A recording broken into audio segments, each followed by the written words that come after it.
Have you ever tried to hold a fistful of sand at the beach, squeezing it tightly in your palm?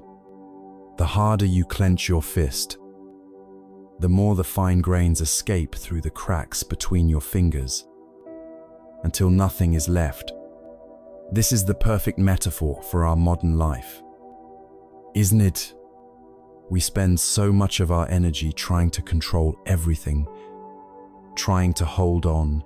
We clench our fists around our careers, our relationships, our plans for the future, believing that our tight grip is the only thing keeping it all from falling apart. We live in a culture of relentless striving, a world that tells us to hustle harder, to chase the next promotion, the next possession, the next milestone, always believing that true happiness, true peace, is just on the other side of that achievement.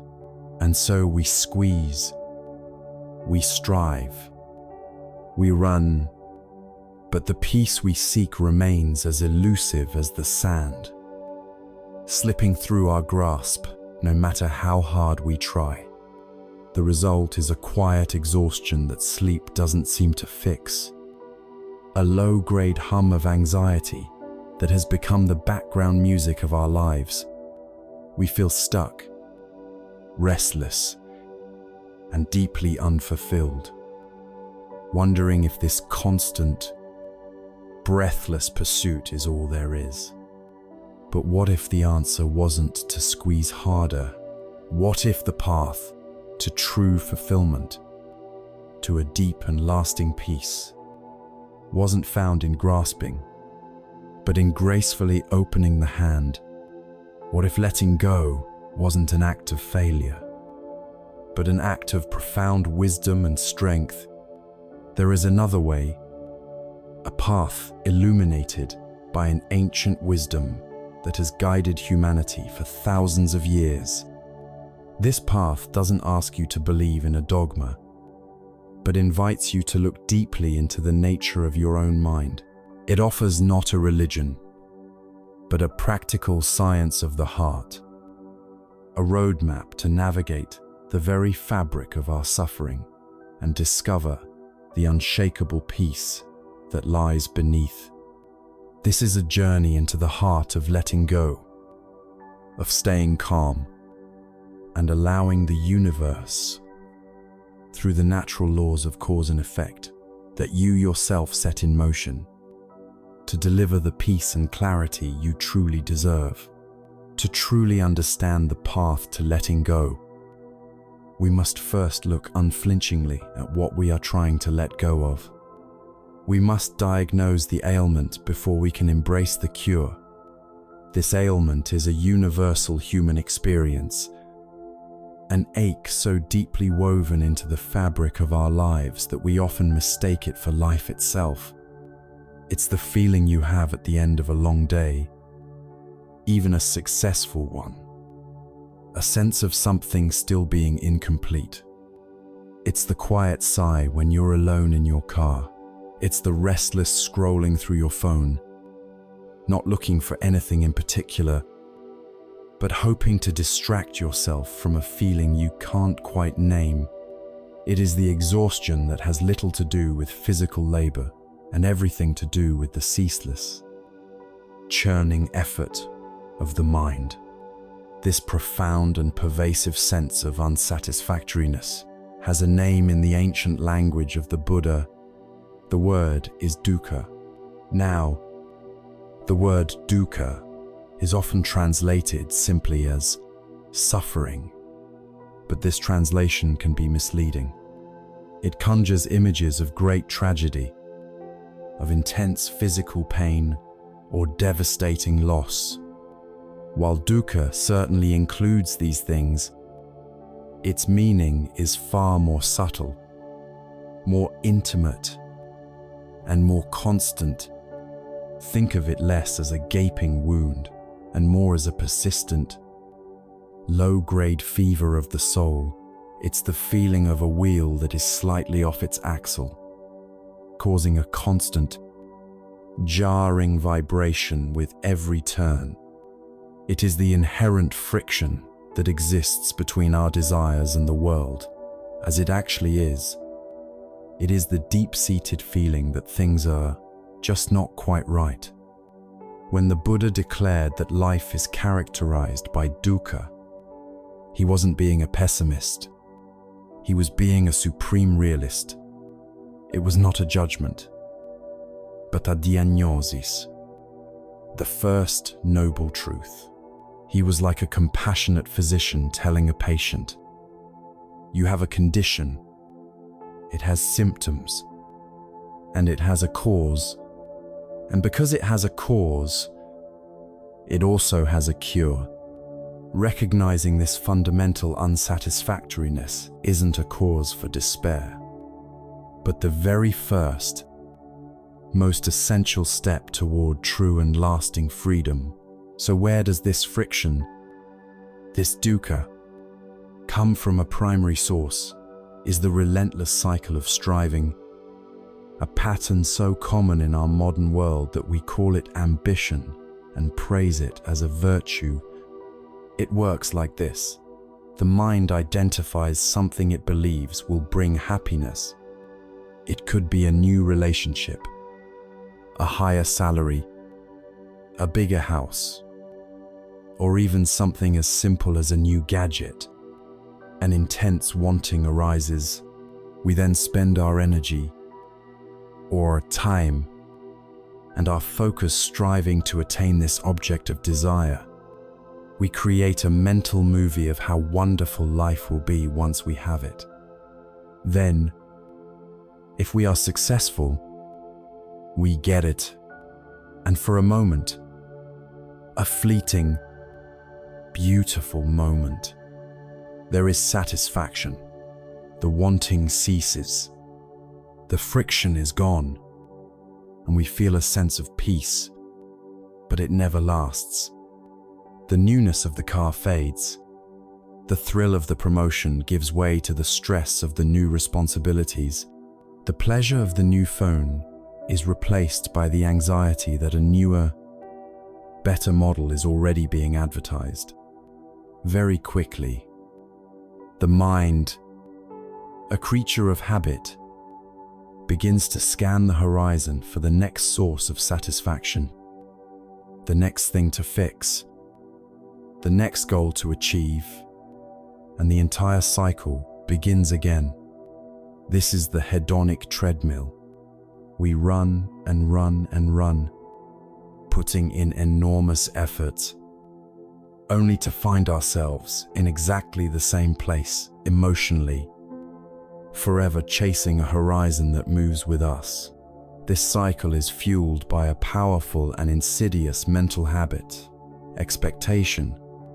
We don't just desire an outcome. We construct an elaborate blueprint of precisely how that outcome should look, feel, and unfold. We don't just want a successful date.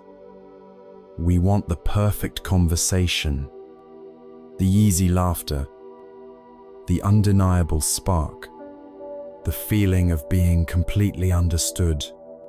We don't just want the job. We want the admiring colleagues, the fulfilling projects, and the appreciative boss. We become screenwriters for a reality that has no obligation to follow our script. The problem is that life is wild, unpredictable, and infinitely more complex than our mental blueprints. When reality inevitably deviates from our expectations, even in small ways, we experience a sense of disappointment, of frustration, of being let down. The greater our attachment to our specific expectation, the deeper our disappointment when reality proves to be different. This gap between what is and our story of what should be is the very definition of dukkha.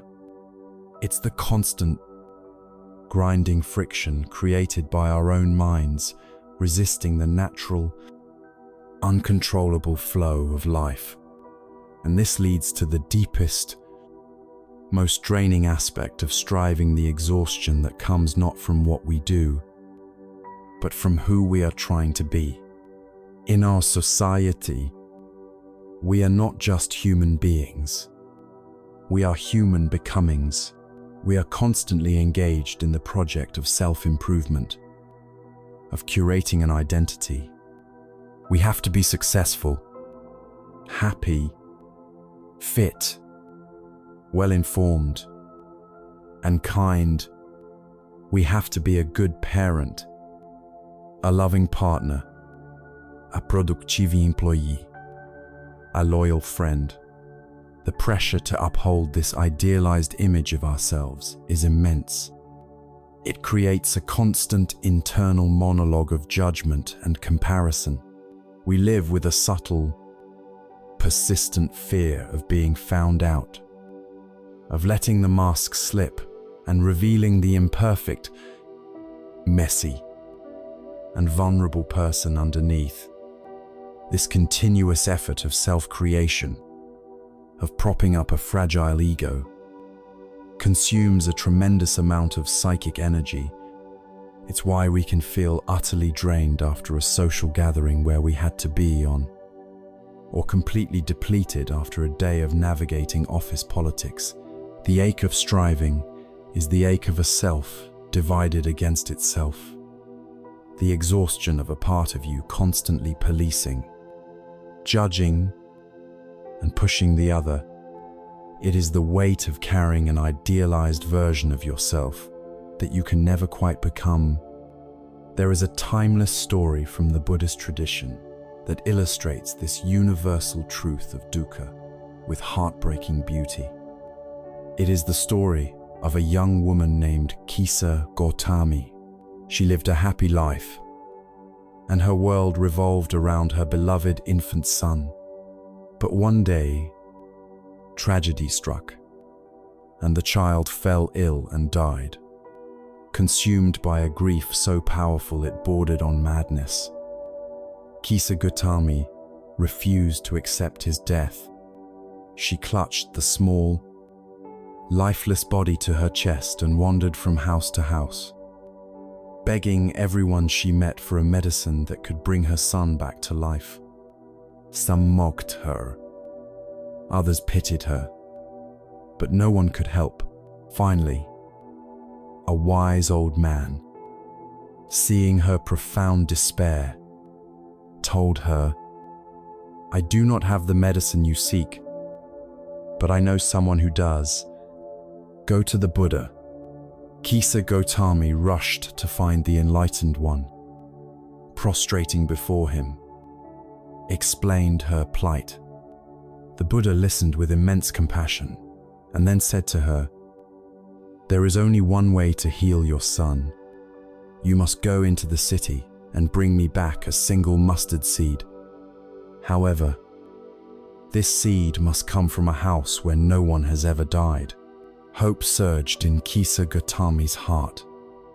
A single mustard seed seemed like such a simple task. She immediately went into the city and began her search. At the first house, she knocked and asked, "The Buddha has sent me to fetch a mustard seed to make a medicine for my son. Can you spare one for me?" "Of course." The woman at the door replied, "We have plenty." As the woman went to fetch it, Kisa Gautami asked, "Has anyone in this house ever died? For the seed must come from a home untouched by death." The woman's face fell.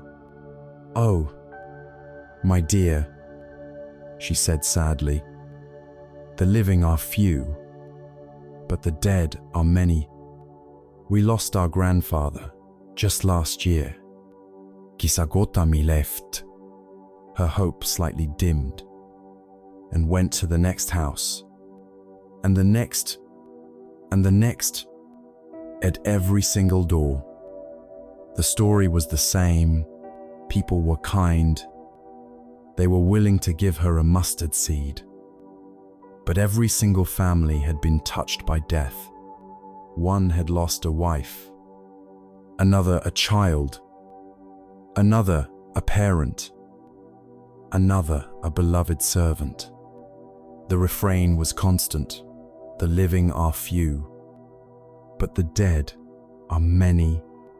As the day wore on and she walked from house to house, a profound transformation began to take place within her. Frantic, personal, isolating grief started to dissolve. She began to see that her suffering was not uniquely hers. The pain of loss was not a punishment inflicted upon her alone, but a fundamental, inescapable part of the human condition. It was the common thread that connected her to every single person she met. With this dawning realization, her heart softened. She was no longer a lone woman, crazed with her own sorrow, but a part of the vast, weeping family of humanity. She took her son's body to the charnel ground, let him go, and returned to the Buddha, not with a mustard seed in her hand, but with a profound understanding in her heart. She saw the truth of Dukkha, not as a curse, but as a shared reality, and in that seeing, her healing began. Kisa Gautami's story is our story. Our ache of striving, our constant feeling of dissatisfaction, is a softer echo of her initial grief. We often feel that our struggles are unique, that our anxiety is a personal failure, that our exhaustion is a sign of our own inadequacy. But the wisdom she discovered is the wisdom available to all of us. The friction of life, the truth of Dukkha, is not your fault. It is simply the nature of existence when it is filtered through a mind that is constantly wanting, constantly expecting, and constantly resisting what is. By recognizing this truth, by seeing our personal ache as part of a universal condition, we take the first step out of isolation and onto the path of wisdom. We stop asking, "Why is this happening to me?" and we begin to ask the far more fruitful question, "This is happening. So what is its cause?" Understanding this ache, this fundamental unsatisfactoriness, is not the end of the journey. It is the beginning, for it is only when we have truly understood the nature of our dis-ease that we can begin to investigate its root cause. The deep-seated habit of the heart that holds this entire structure of striving in place. The habit of attachment. If the ache of striving is the fever, the persistent symptom of our spiritual dis-ease, then we must now look to its underlying cause. The Buddha, in his profound investigation of the human heart, identified this cause with a single, powerful concept, upadana. The word translates as clinging, grasping, or attachment. It is the mental and emotional act of holding on, the tensing of the soul's fist around something we believe we need. It is the fuel that feeds the fire of dukkha. When we feel that constant, low-level friction in our lives, it is the direct result of this inner act of clinging. We have now arrived at the second noble truth.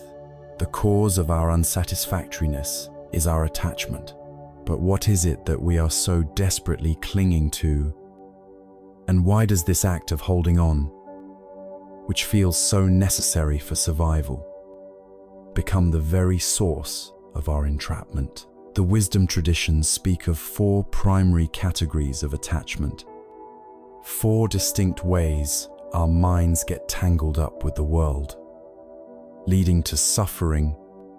And while these were described thousands of years ago, they are as relevant in our modern, digital world as they were in the quiet groves of ancient India. The first and most obvious is the clinging to sense pleasures. This is the easiest to recognize. It's the desperate craving for that second piece of cake. The insatiable desire for a more luxurious car. The endless pursuit of physical beauty. The constant need for entertainment and stimulation. The problem, of course, is not the pleasure itself. A beautiful sunset, a delicious meal, or the warmth of a loving embrace are wonderful parts of the human experience. The issue is the clinging. It is the mindset that says, I need this to be happy. It's the fear that arises when the pleasure begins to fade, and the desperate scramble to either prolong it or find the next one. This type of clinging turns life into a frantic search for the next hit of pleasure, leaving us exhausted and perpetually unsatisfied, because no sensory experience, by its very nature, can last forever. We become addicts of fleeting sensations, forever chasing a high that can never be sustained. The second is the clinging to views and opinions. In our age of information and social media, this may be one of the most potent sources of suffering. We don't just have opinions, we become our opinions. Our political affiliations, our social ideologies, our scientific beliefs, our dietary philosophies. These are no longer just ideas we hold. They are the very bricks and mortar we use to build our sense of self. We wrap our identities so tightly around our viewpoints that when they are challenged, we don't feel that an idea is being questioned. We feel that we are being personally attacked. Think of the visceral, emotional reaction you have when you read a political headline you disagree with, or the anger that boils up in an online argument. That is the pain of clinging to views. It divides the world into us and them, right and wrong, smart and ignorant. It closes our minds, shuts down our capacity for empathy, and fills our hearts with the poison of self-righteousness. We would rather be right than be at peace, clinging to our intellectual castles, while the world outside begs for our open-hearted understanding. The third form of clinging is more subtle. It is the attachment to rites, rituals, and rules. In ancient times, this might have meant a rigid adherence to religious ceremonies, believing that performing the exact ritual would guarantee a specific outcome. Today, it takes on more secular forms. It's the person who fanatically follows a specific diet or workout regimen, believing it is the only path to health and judging all who don't follow it. It's the workaholic who clings to the ritual of 14-hour days, believing that this formula alone will lead to success and security. It's even the unexamined adherence to social customs, the belief that this is just how things are done. This type of clinging is about outsourcing our wisdom to an external system. We find a false sense of security in rules and formulas because it saves us from the difficult, uncertain work of finding our own inner compass. We cling to the how so tightly that we forget to ask why, turning practices that might have been helpful into rigid dogmas that imprison our spirit. But these first three forms of attachment are merely branches growing from a single, mighty trunk. The fourth and most fundamental form of clinging, the one that gives life to all the others, is the clinging to a doctrine of a self. It is the deep, unquestioned, and almost unconscious belief that there is a solid, continuous, independent me at the center of our experience. This I is the one who enjoys the pleasures holds the views, and performs the rituals. It is the main character in the movie that is constantly playing in our heads. This is the master attachment. And how do we build this sense of I? We build it from the outside in. We construct our identity by clinging to things that are, by their nature, transient and unstable. We cling to our bodies, believing this is me, and so we live in fear of aging, illness, and death. We cling to our possessions, believing I am what I have, my expensive car, my beautiful home. My stylish clothes are not just objects, they are extensions of my perceived self-worth. To lose them is not just a financial loss, it is a crisis of identity. We cling to our roles and achievements, believing I am what I do. My job title as CEO, my role as a good mother, my reputation as a successful artist, these become the pillars of our identity. That is why retirement can be so devastating for some, or why a business failure can feel like a personal annihilation. We cling to the opinions of others, believing I am what you think of me. Our self-esteem rises and falls with every compliment or criticism, every social media like or negative comment.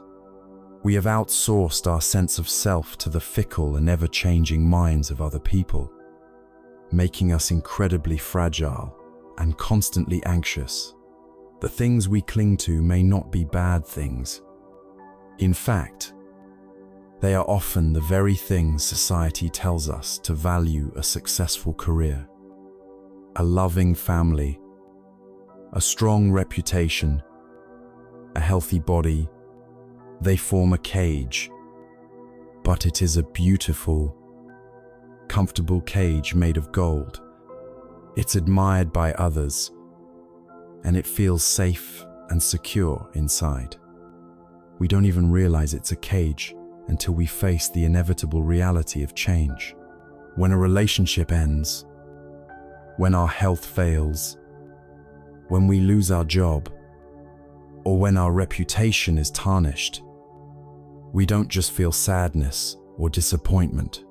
We feel the cold, hard bars of the cage. The fear of losing these things becomes our prison. Our attachment to the very things that we believe make us happy becomes the precise mechanism that guarantees our suffering. There is a powerful ancient parable that illustrates this self-imposed imprisonment perfectly. In a forest in India, hunters devised a clever method for trapping monkeys. They would take a coconut, hollow it out, and cut a hole in it just large enough for a monkey's open hand to slide through. They would then put some delicious, sweet rice inside the coconut and tie it to the base of a tree. Soon enough, a monkey, drawn by the scent of the rice, would approach. It would slip its hand into the coconut, feeling around until it found the prize. It would then gather a large fistful of the rice. But here was the trap. The hole was big enough for an open hand to enter, but too small for a closed fist to exit. The monkey would pull and pull, screeching in frustration, but it could not free itself. The hunters would then approach. The monkey could see them coming, could sense the danger, but it was paralyzed. All it had to do to escape, to be free, to scamper up the tree to safety, was one simple thing: open its hand and let go of the rice. But its desire, its clinging, its attachment to that fistful of rice was so powerful, so absolute, that it would not let go, and so it would be captured, losing not just the rice, but its freedom and its very life. all for the sake of a small, fleeting prize it refused to release. We are that monkey. We fill our lives with metaphorical coconuts, our jobs, our beliefs, our possessions, our carefully constructed identities.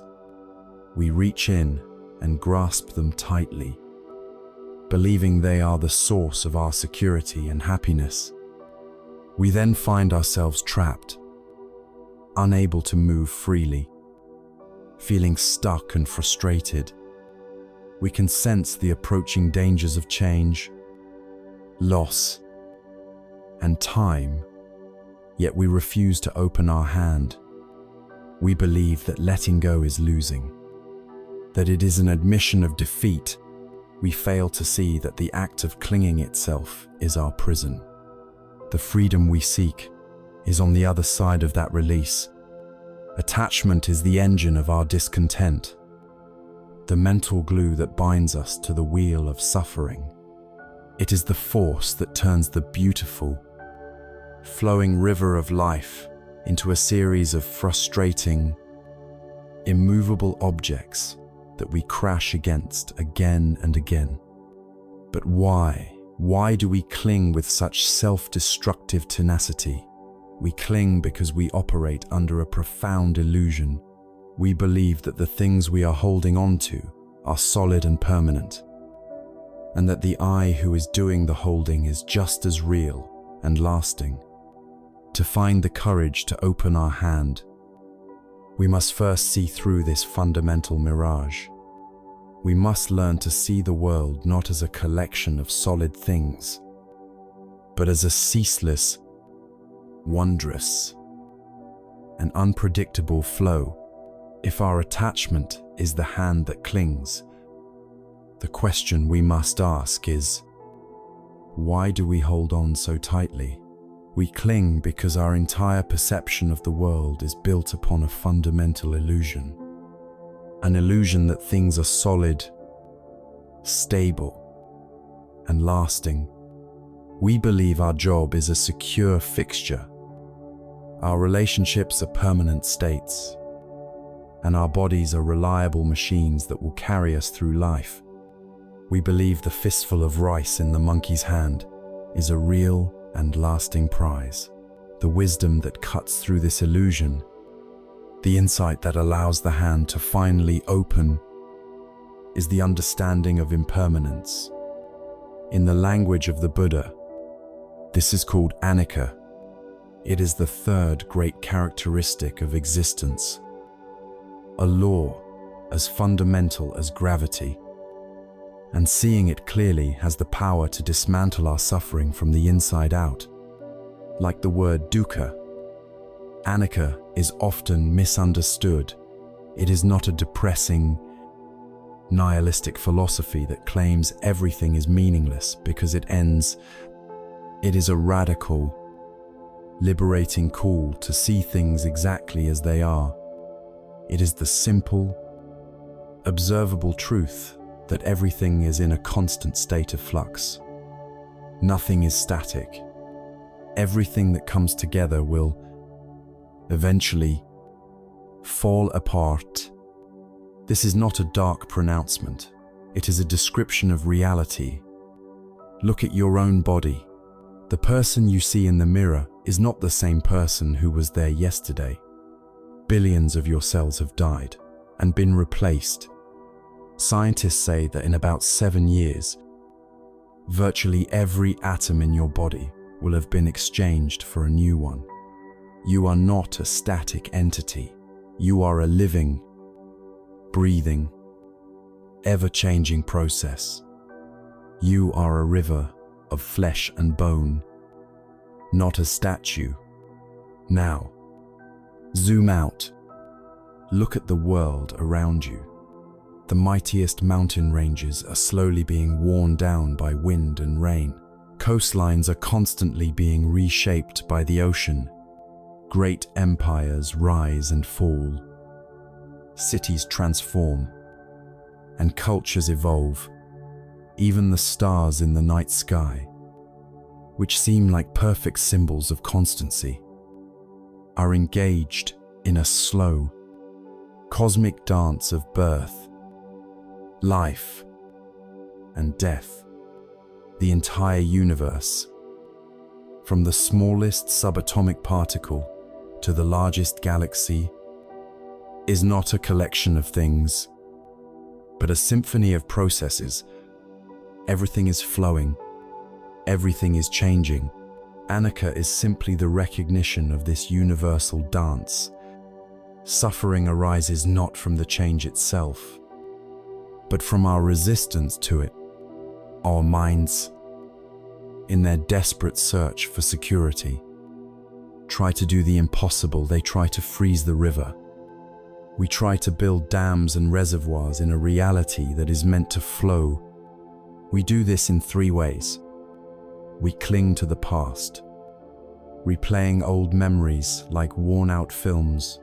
We bask in the glow of past successes, refusing to let them go, which prevents us from engaging fully with the present, or we ruminate on past hurts and grievances, allowing events that are long gone to continue poisoning our present moment.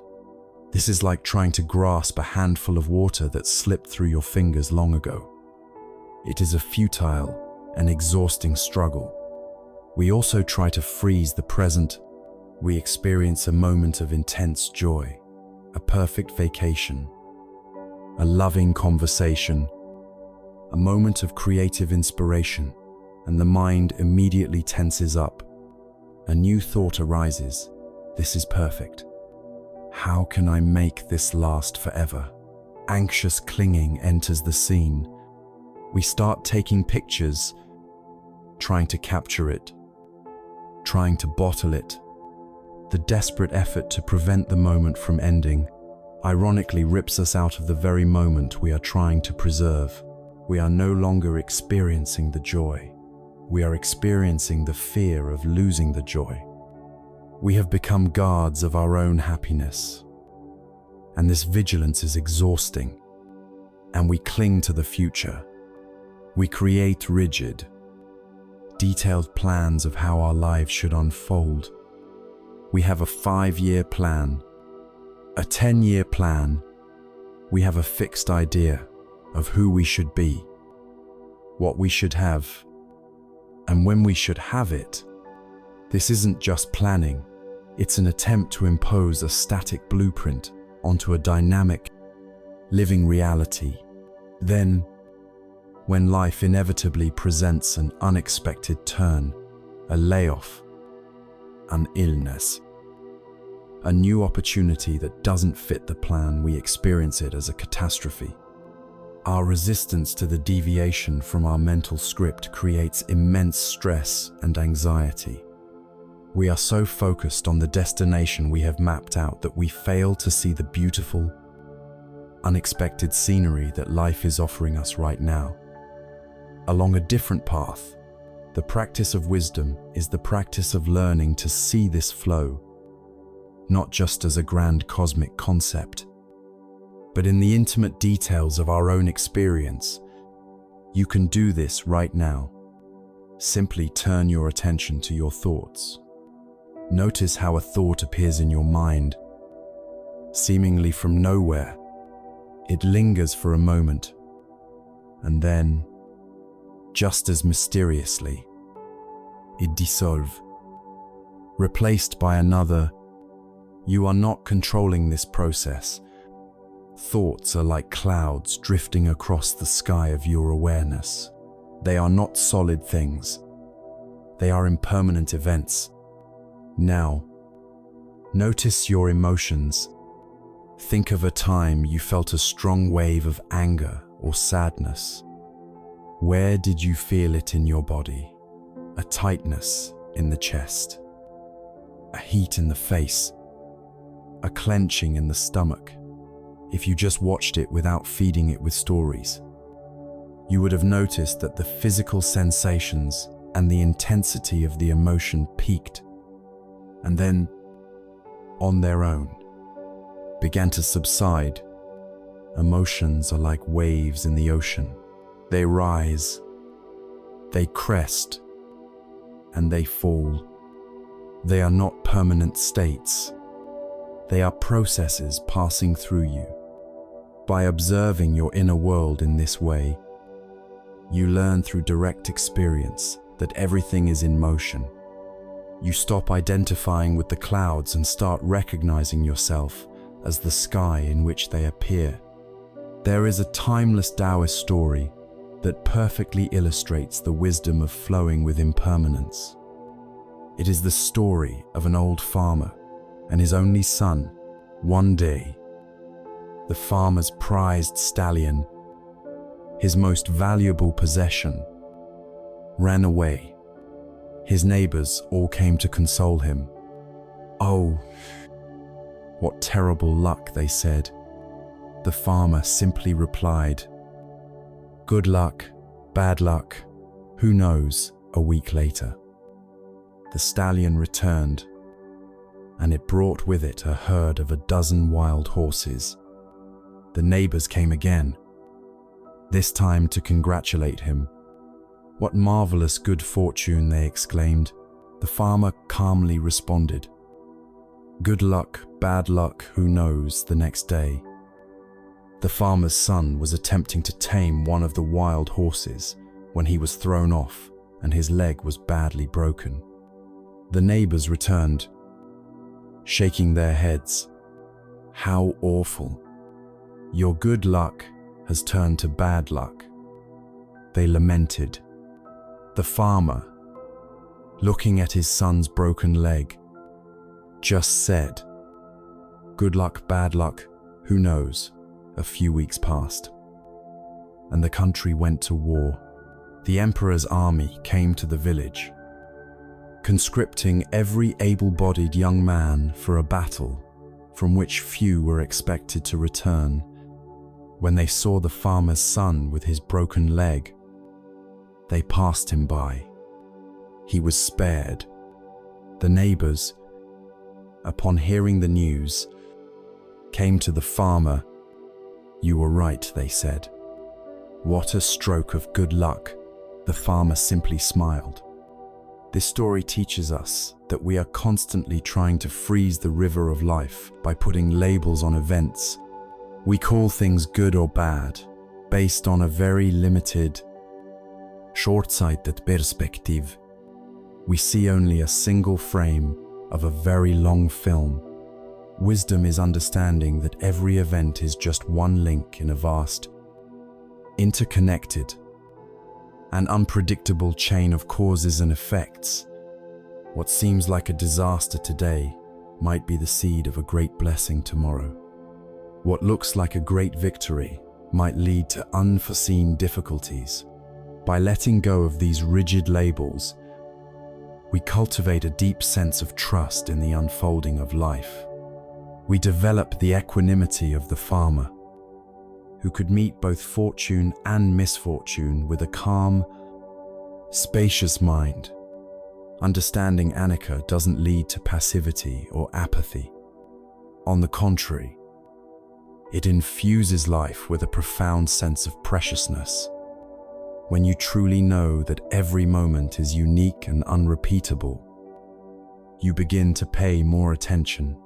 You listen more deeply in a conversation, knowing it will never happen in exactly the same way again. You savor the taste of your food more fully. You look at the face of a loved one with a deeper appreciation, knowing that you are both changing, flowing rivers of existence meeting for a brief, beautiful time. It also brings a great sense of lightness and relief during difficult times.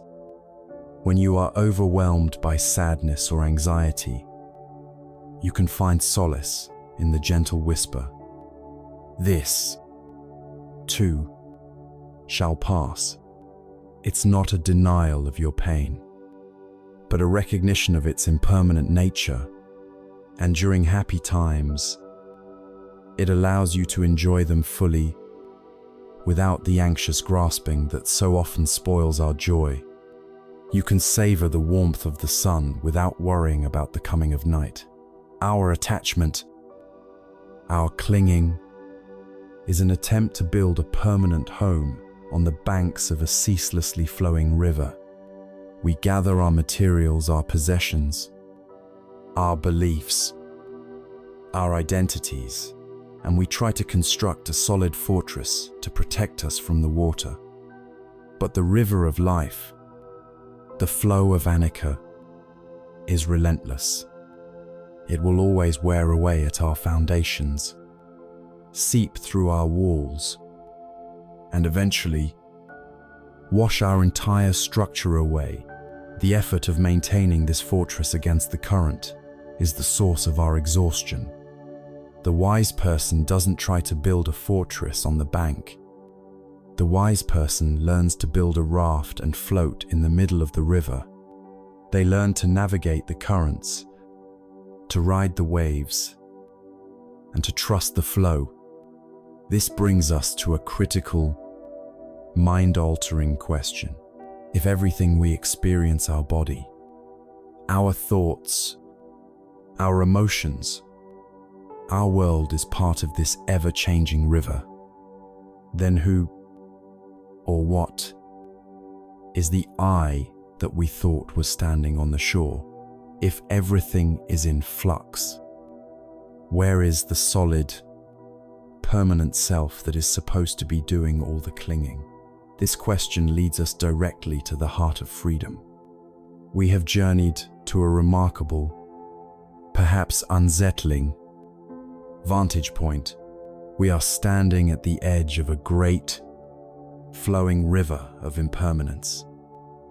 The relentless current of anicca, which carries everything with it: our bodies, our possessions, our triumphs, and our sorrows.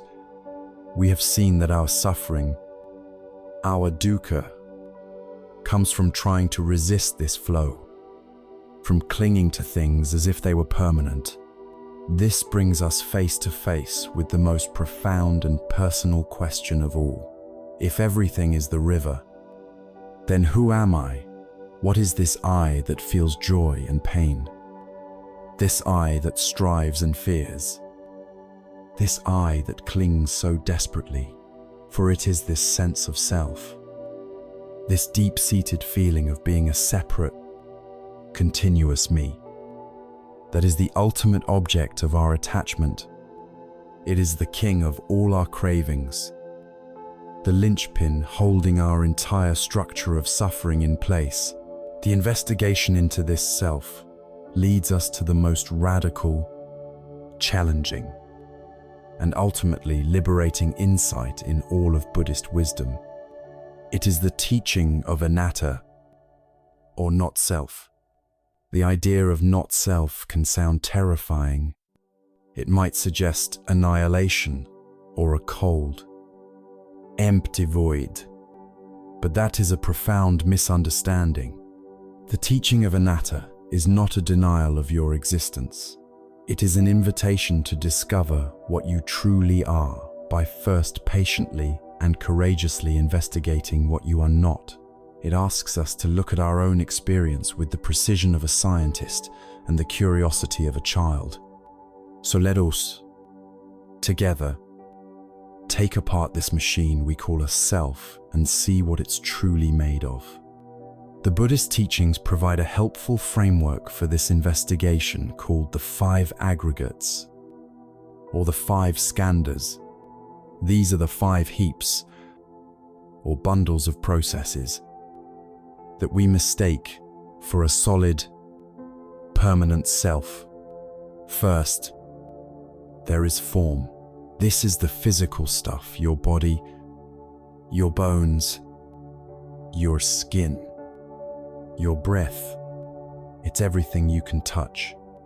Is this body the real, permanent you, as we saw with impermanence? This is clearly not the case. Your body is in a constant state of flux, changing with every breath, every meal, every passing year. It is a process, not a static thing. It is something you have, but it is not what you are. Second, there is feeling. This refers to the raw sensations that arise from contact with the world, categorized as pleasant, unpleasant, or neutral. The warmth of the sun on your skin is a pleasant feeling. The ache in your back is an unpleasant feeling. The sensation of your clothes against your skin is likely neutral. Are you these feelings? Of course not. Feelings are incredibly fleeting. They arise, they stay for a while, and they vanish. If you were your feelings, you would cease to exist every time a feeling disappeared, and be reborn as a completely new person with every new sensation. Feelings are simply weather patterns passing through your awareness. Third, there is perception. This is the mental faculty that recognizes, identifies, and labels our experience. When light hits your eye, feeling registers a pleasant sensation, and perception says, "Ah, a beautiful sunset." It's the part of the mind that sorts and categorizes the raw data of life. Are you your perceptions? This also cannot be true. Your perceptions are shaped by your past conditioning, your culture, and your mood. Two people can look at the same piece of modern art and have wildly different perceptions of what it is. Perceptions are unreliable, conditioned mental events, not a stable self. Fourth, and this is a big one, there are mental formations. This is a vast category that includes all of our mental habits, our thoughts, our intentions, our biases, our opinions, our desire, and our fears. It is the relentless chatter of the mind, the inner narrator that is constantly commenting, judging, and planning.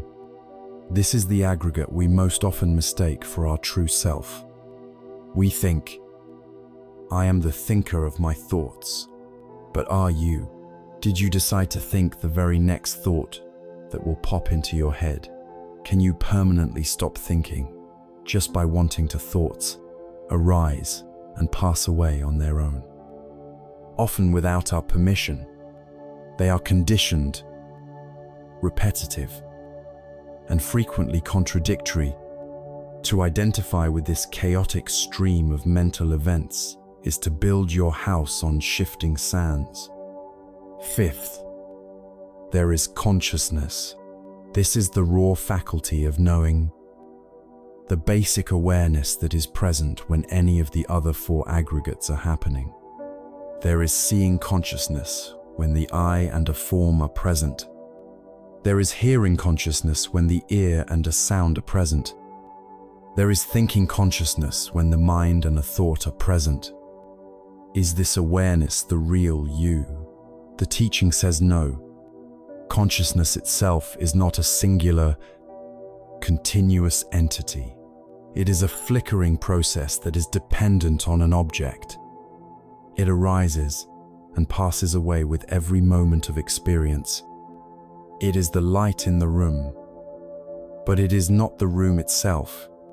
So we have these five processes: a changing body, fleeting feelings, conditioned perceptions, habitual thoughts, and a flickering consciousness. The Buddha's revolutionary insight was this: a self is not to be found anywhere within these five aggregates, nor is it to be found outside of them. What we call a self is simply the temporary coming together of these five dynamic, impersonal processes. We make a profound mistake. We take this bundle of flowing processes, this heap, and we slap a label on it. We call it me. Then we spend the rest of our lives trying to protect, promote, and please this fictional entity. This is why changing the phrasing of our inner talk can be so powerful. Instead of saying, I am angry, which identifies the I with a passing emotion, we can learn to observe. There is a feeling of anger present. This simple shift in language creates a space of wisdom. It changes you from being the storm to being the sky that holds the storm. There is a famous and brilliant dialogue from the Buddhist texts that makes this point crystal clear.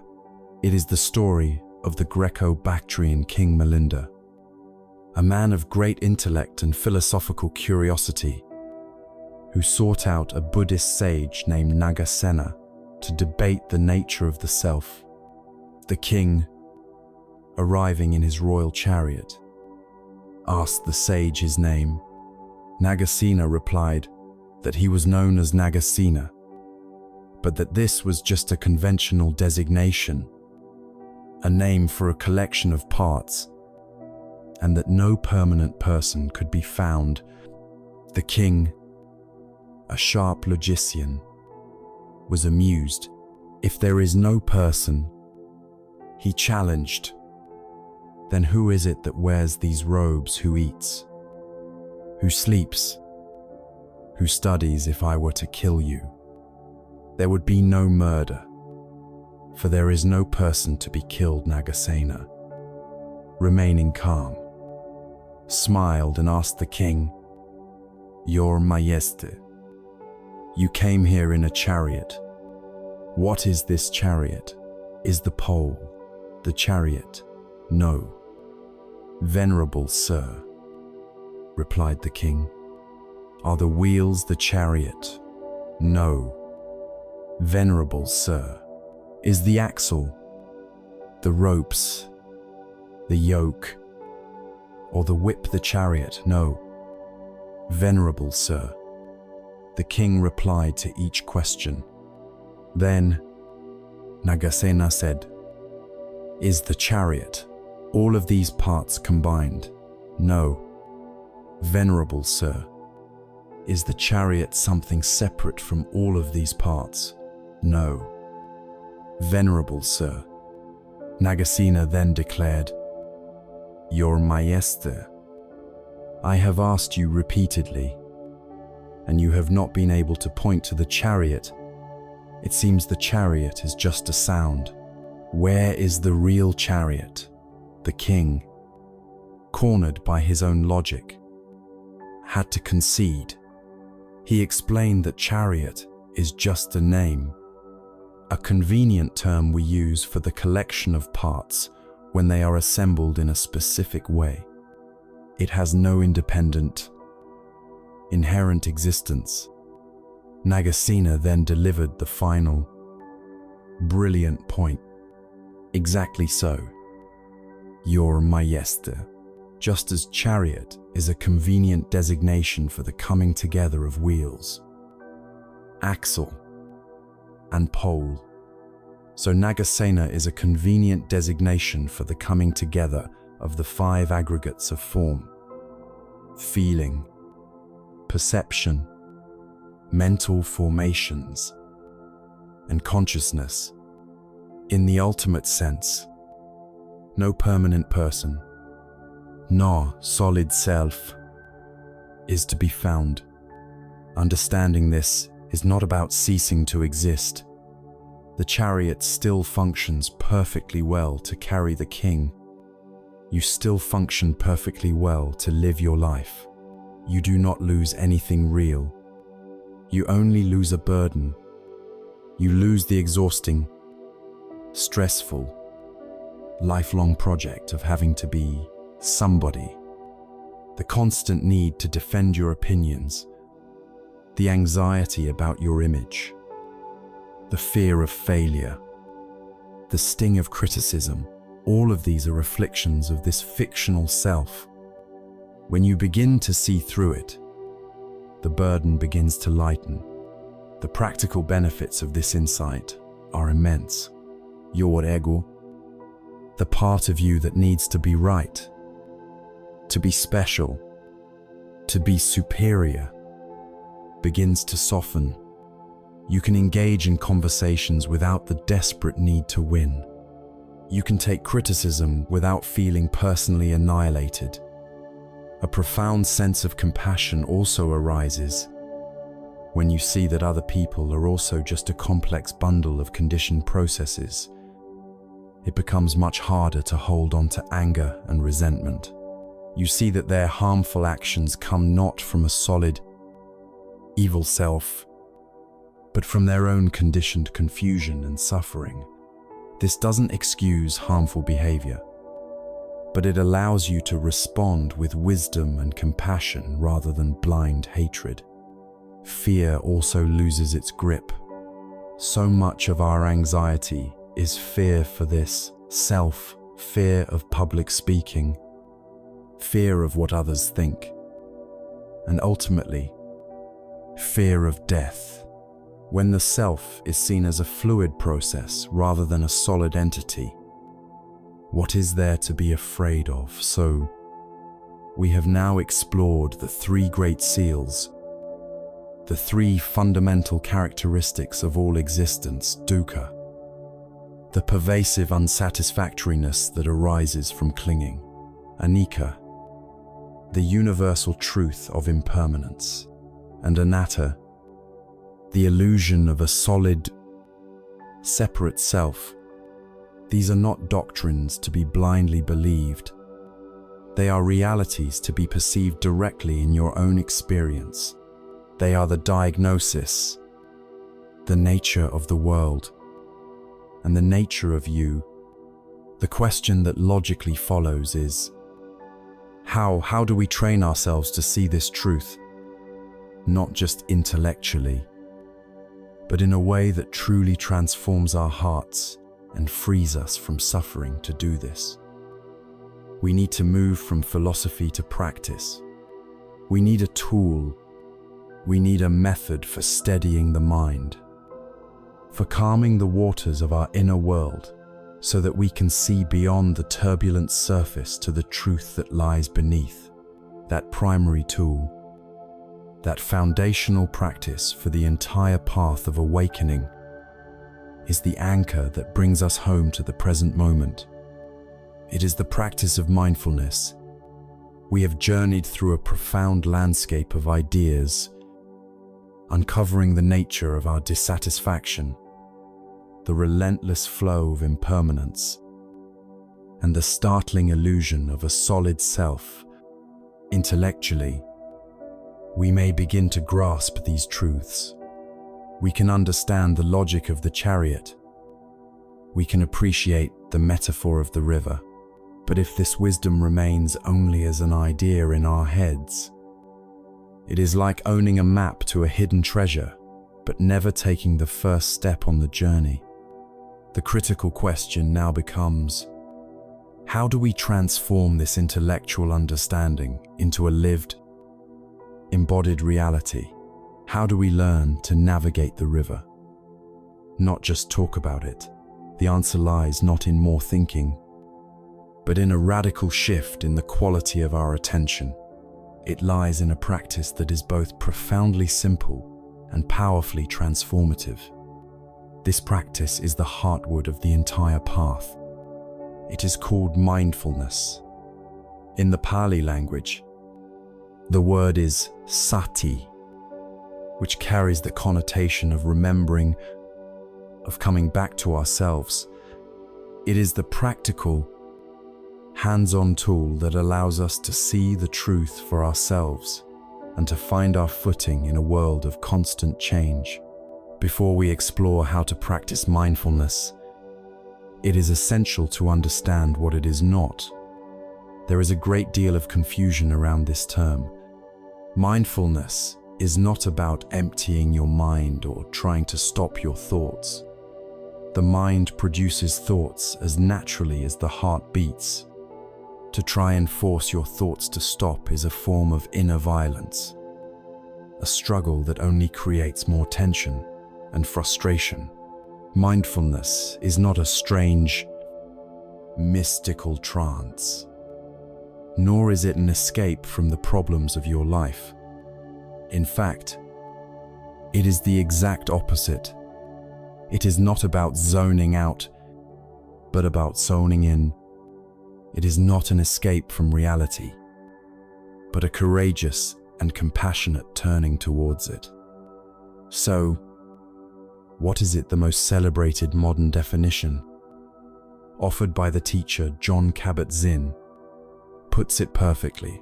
Mindfulness is paying attention in a particular way on purpose, in the present moment, and non-judgmentally. Let's unpack those three crucial components. On purpose means it is an intentional act. Our attention is usually hijacked by 1,000 different things, a random memory, a worry about the future, an external distraction. Mindfulness is the gentle but firm act of choosing where you place the spotlight of your awareness. In the present moment defines its territory. Most of our suffering happens when we are lost in the past, replaying old regrets, or lost in the future, rehearsing anxieties. Mindfulness is the practice of returning our awareness to the only time that is ever real, right here, right now. And finally, and this is perhaps the most important part, non-judgmentally. This refers to the attitude we bring to our attention. It is an attitude of gentle curiosity, of kindness, of radical acceptance. When we pay attention non-judgmentally, we simply observe what is happening, without layering on our habitual commentary of good or bad, right or wrong, like or dislike. We allow our experience to be exactly as it is, without needing it to be different. This non-judgmental quality is what transforms simple attention into a powerful tool for healing and liberation. The most accessible way to begin this practice is by using the breath as our anchor. The breath has a special quality. It is always with you, and it is always happening in the present moment. You cannot breathe in the past, and you cannot breathe in the future. To feel your breath is to be here, now. So, let's try a brief experiment. Wherever you are, just take a moment to find a comfortable and stable posture. You don't need to sit in a special way. You can be in a chair or lying down. Gently close your eyes if that feels comfortable. Now, simply bring your attention to the physical sensation of your breathing. Don't try to change it or control it in any way. Just feel it. You might notice the sensation of the cool air entering your nostrils and the warm air leaving. You might notice the gentle rise and fall of your chest, or the expansion and contraction of your abdomen. Choose one of these spots and just rest your attention there, as if you were a butterfly resting on a flower. Sooner or later, perhaps after only a few seconds, you will notice that your mind has wandered away. It might have drifted into a memory, a plan for dinner, a fantasy, or a worry. This is the most important moment in the entire practice. The mind wandering is not a mistake. It is not a failure. It is simply what minds do. The real practice, the moment of mindfulness, is the moment you realize you have been lost in thought. In that moment of realizing, you have woken up. You are mindful again. And what do you do then with gentleness and patience? As if you were guiding a lost puppy, you simply and kindly escort your attention back to the sensation of the breath. That's it. That is the entire practice. You rest your attention on the breath. The mind wanders. You notice it has wandered, and you gently guide it back, over and over again. Each time you do this, you are strengthening your muscle of attention. You are performing a single rep of the most important exercise for your mind. The breath is your home base, your anchor in the stormy sea of thought, always there to bring you back to the safety and stillness of the present moment. While formal meditation is a powerful way to train this muscle, the true goal is to bring this quality of mindful awareness into every corner of our lives. You can practice mindfulness while washing the dishes, feeling the warmth of the water and the texture of the soap. You can practice it while drinking a cup of tea, truly tasting its flavor and feeling its warmth. A wonderful practice is mindful eating. Take a single piece of fruit, like a strawberry. Before you eat it, really look at it, see its intricate colors, its texture, its shape, smell it. Then, when you place it in your mouth, do so slowly. Notice the sensation on your tongue when you bite into it.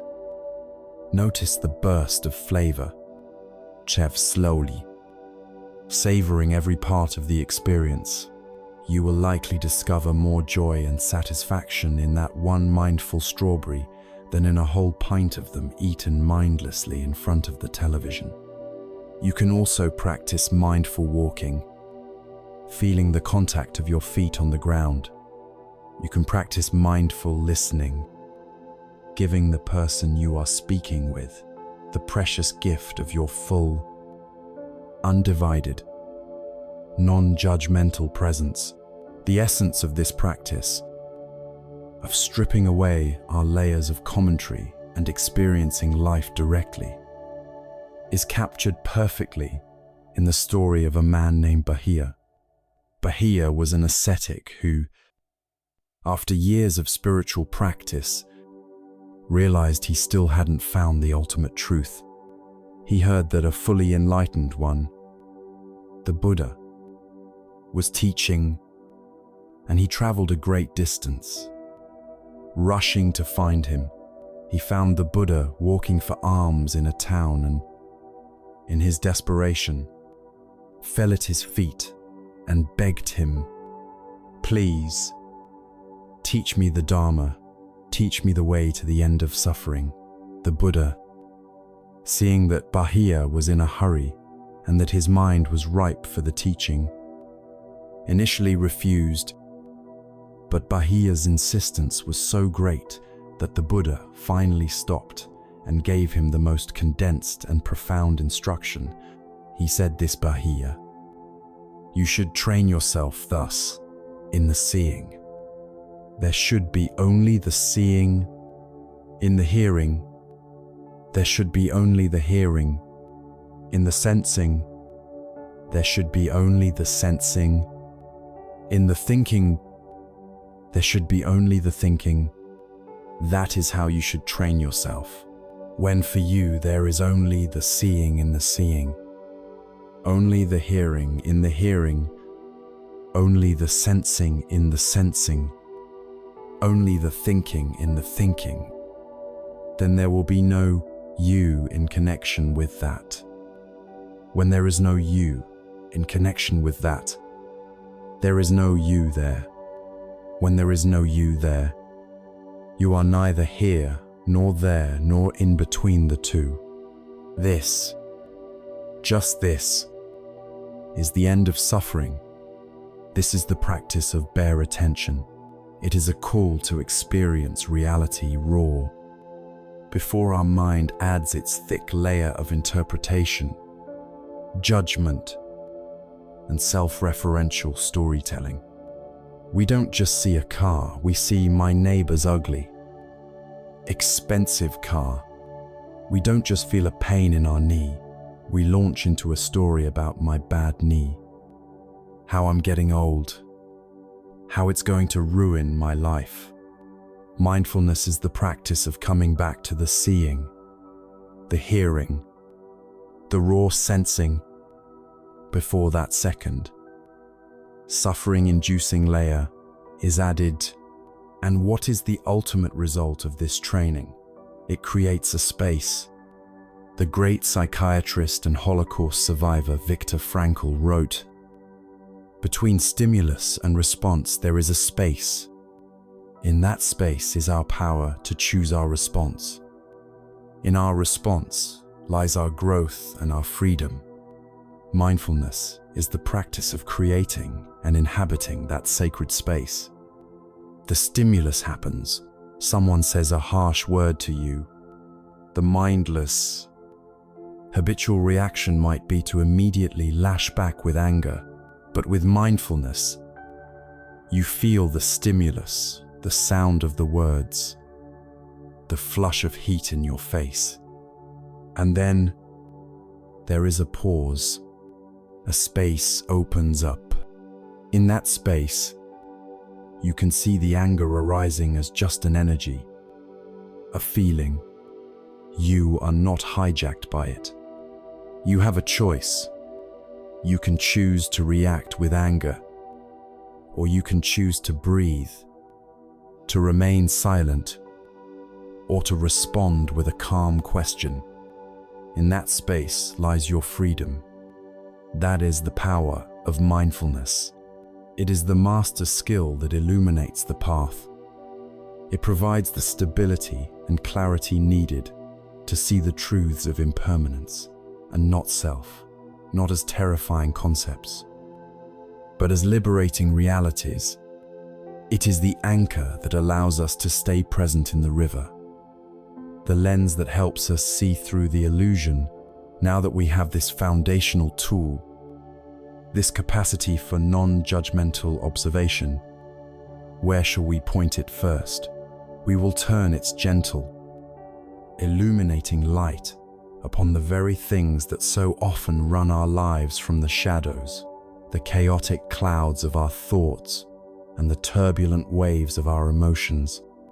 Having discovered mindfulness, we now possess the fundamental tool, a gentle flashlight to carry into the often dark and tangled landscape of our own minds. And what do we find when we first shine that light within?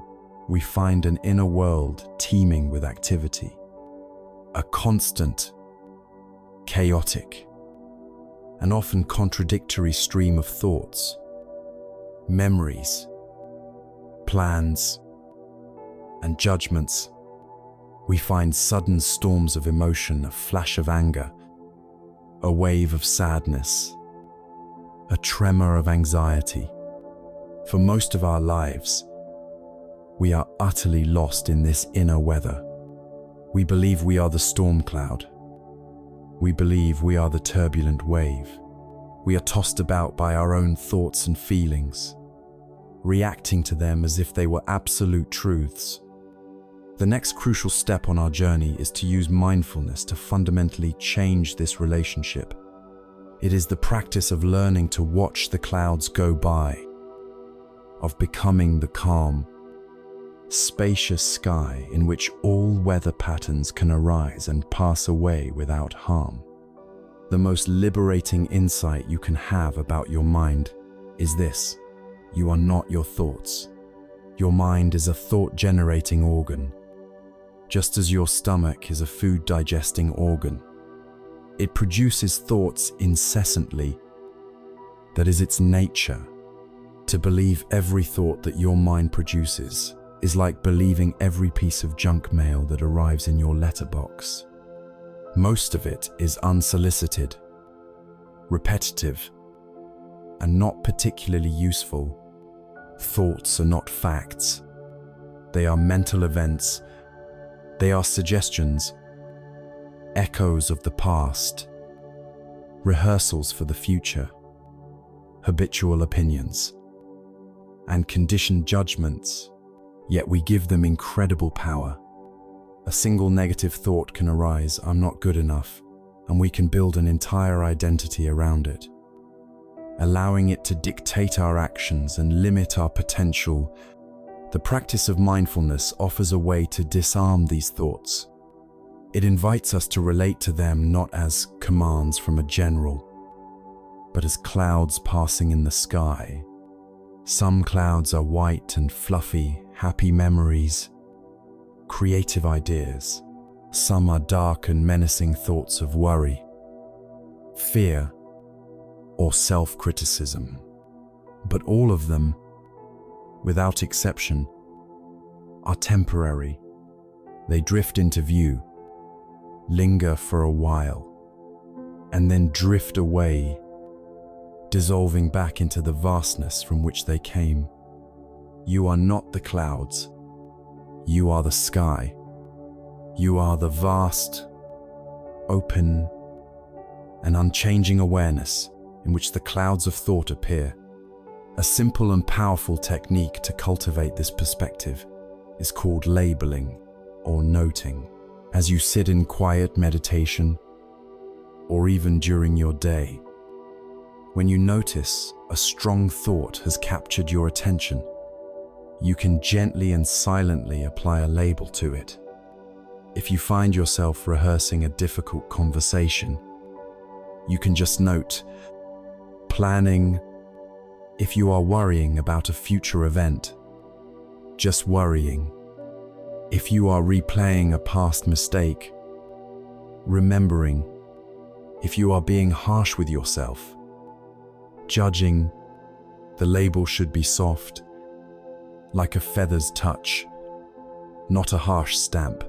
The purpose is not to analyze the thought, but simply to acknowledge it as a type of mental event. This simple act is incredibly powerful.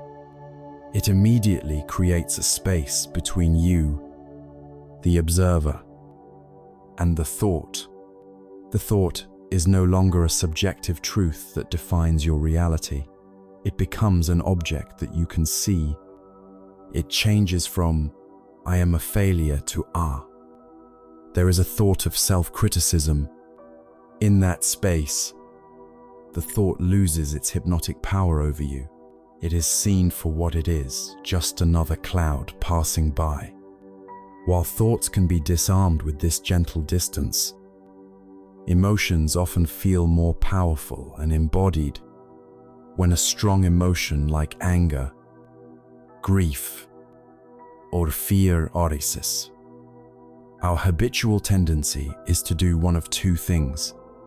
We either suppress it, trying to push it down, ignore it, and pretend it's not there.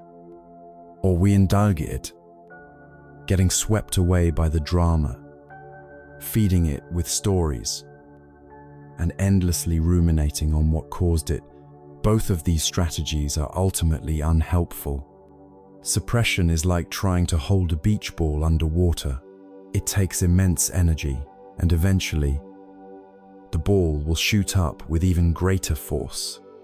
Indulgence is like pouring gasoline on a fire. The story-making and rumination only intensify the emotion and prolong its stay.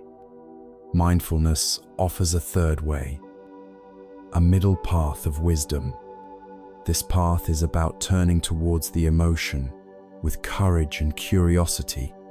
It's about being willing to feel it without being consumed by it. The key is to shift your attention from the story in your head to the raw, physical sensations in your body. When you feel anger, stop listening to the mental loop of, "He shouldn't have said that. It's so unfair," and instead, ask, "Where is this anger in my body?"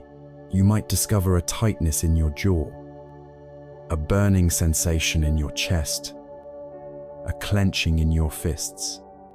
Simply rest your awareness on these physical sensations. Be curious. Do they stay the same? Or do they change? Do they have a center or an edge when you feel anxiety? Shift your attention from the worried thoughts about the future and feel the fluttering in your stomach, the coldness in your hands, or the shallowing of your breath. By focusing on the raw, physical energy of the emotion, you bypass the narrative that fuels it. You discover that an emotion, felt purely as a bodily sensation, is just a wave of energy. It rises, it peaks, and if you allow it to be there without resistance, it will inevitably pass. To help navigate these difficult inner seas, there is a beautiful and systematic mindfulness practice known by the acronym RAIN. RAIN is a 4-step process for bringing compassionate awareness to difficult emotions. The R stands for recognize. This is the first step of mindfulness, simply acknowledging what is present. You can say to yourself, this is anger, or sadness is here. You are simply naming what is true in your inner world. The A stands for accept, or allow. This means letting the feeling be there. It is a moment of inner non-resistance. You are not saying you like the feeling, or that you want it to stay. You are simply giving up the war against it. You can whisper to yourself, I allow this, or this is here right now.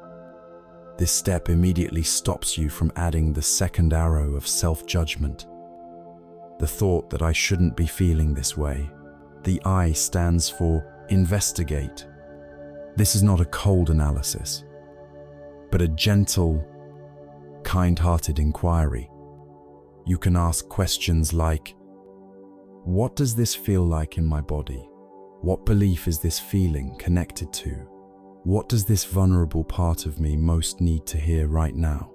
The investigation is done with a spirit of compassion, as if you were tending to a frightened child. You are getting to know the texture of your own heart. The N stands for nurture. After recognizing, allowing, and investigating the difficult emotion, you consciously offer yourself a gesture of kindness and care. This is where you bring active compassion to your own suffering. You might place a hand over your heart, feeling its warmth and gentle pressure. You might silently offer yourself words of comfort, such as, may I be kind to myself in this moment, or this is a moment of suffering. It is okay to feel this way.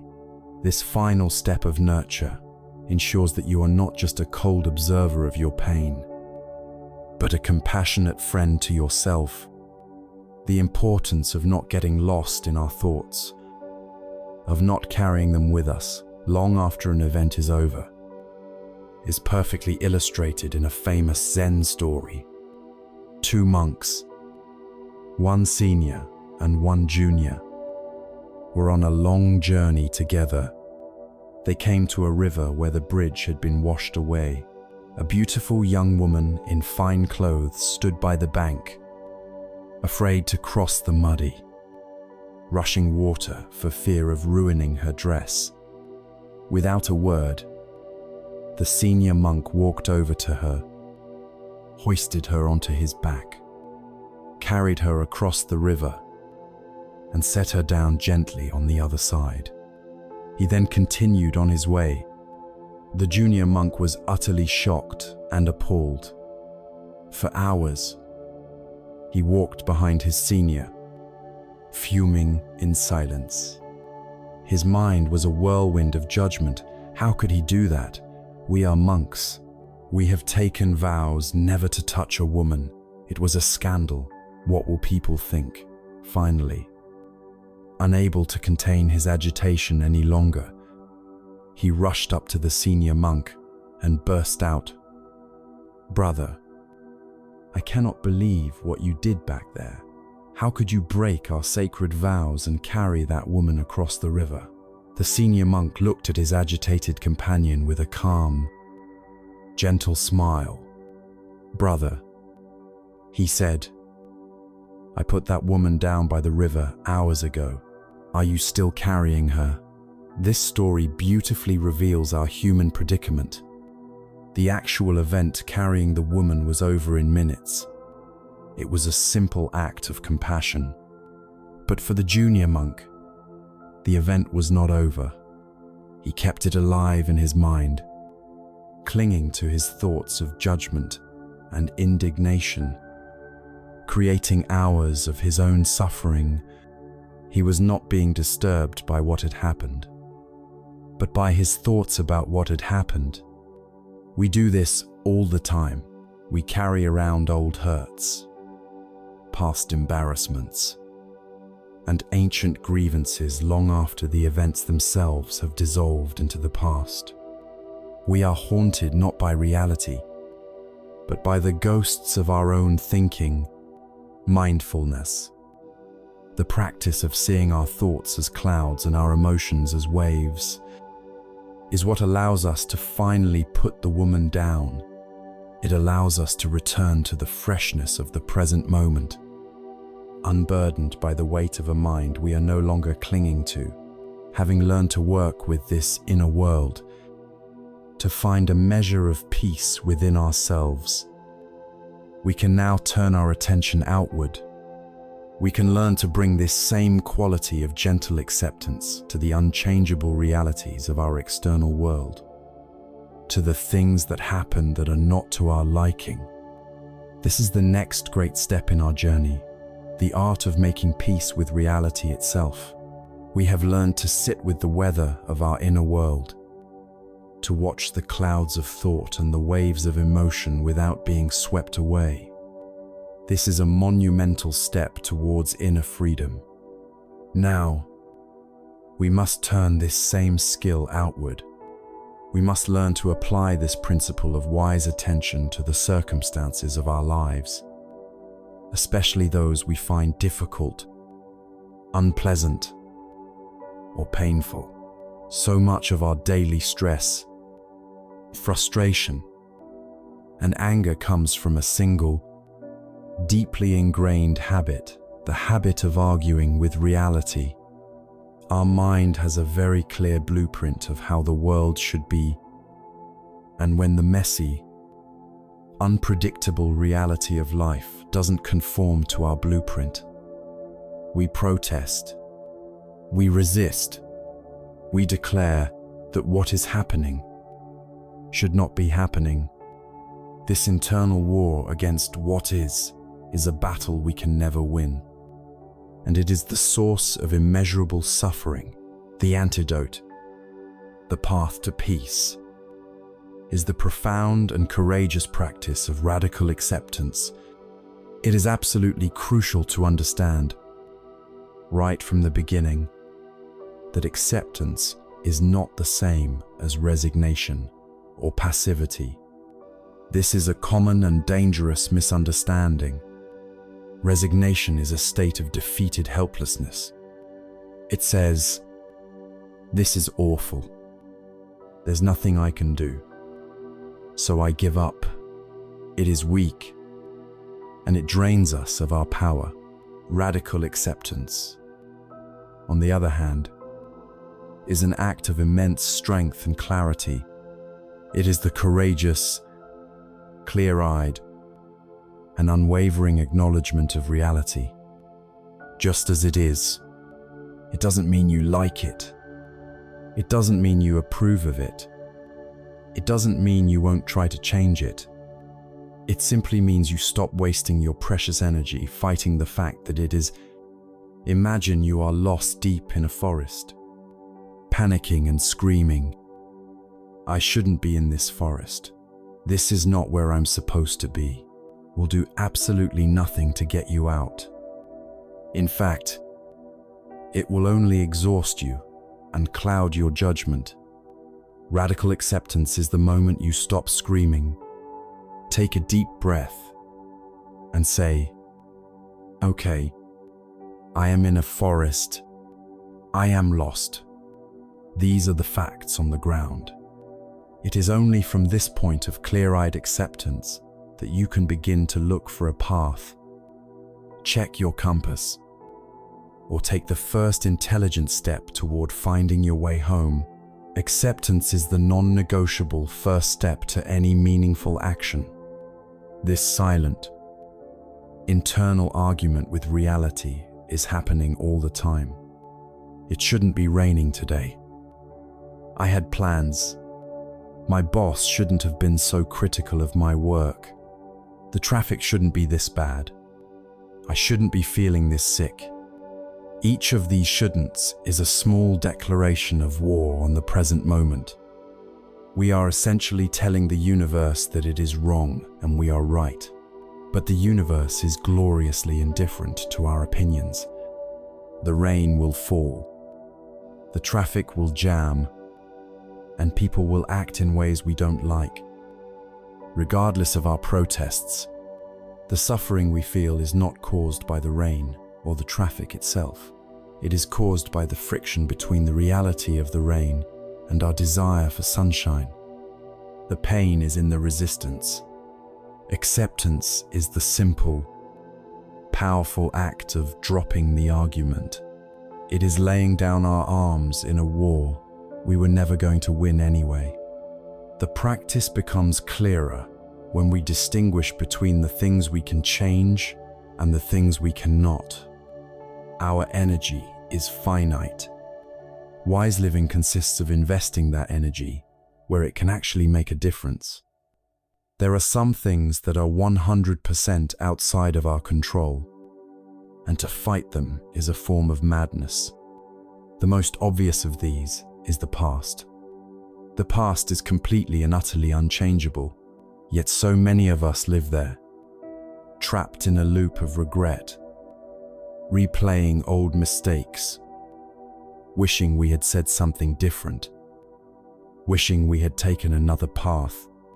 To practice acceptance with the past is not to say that what happened was okay, especially if it was traumatic.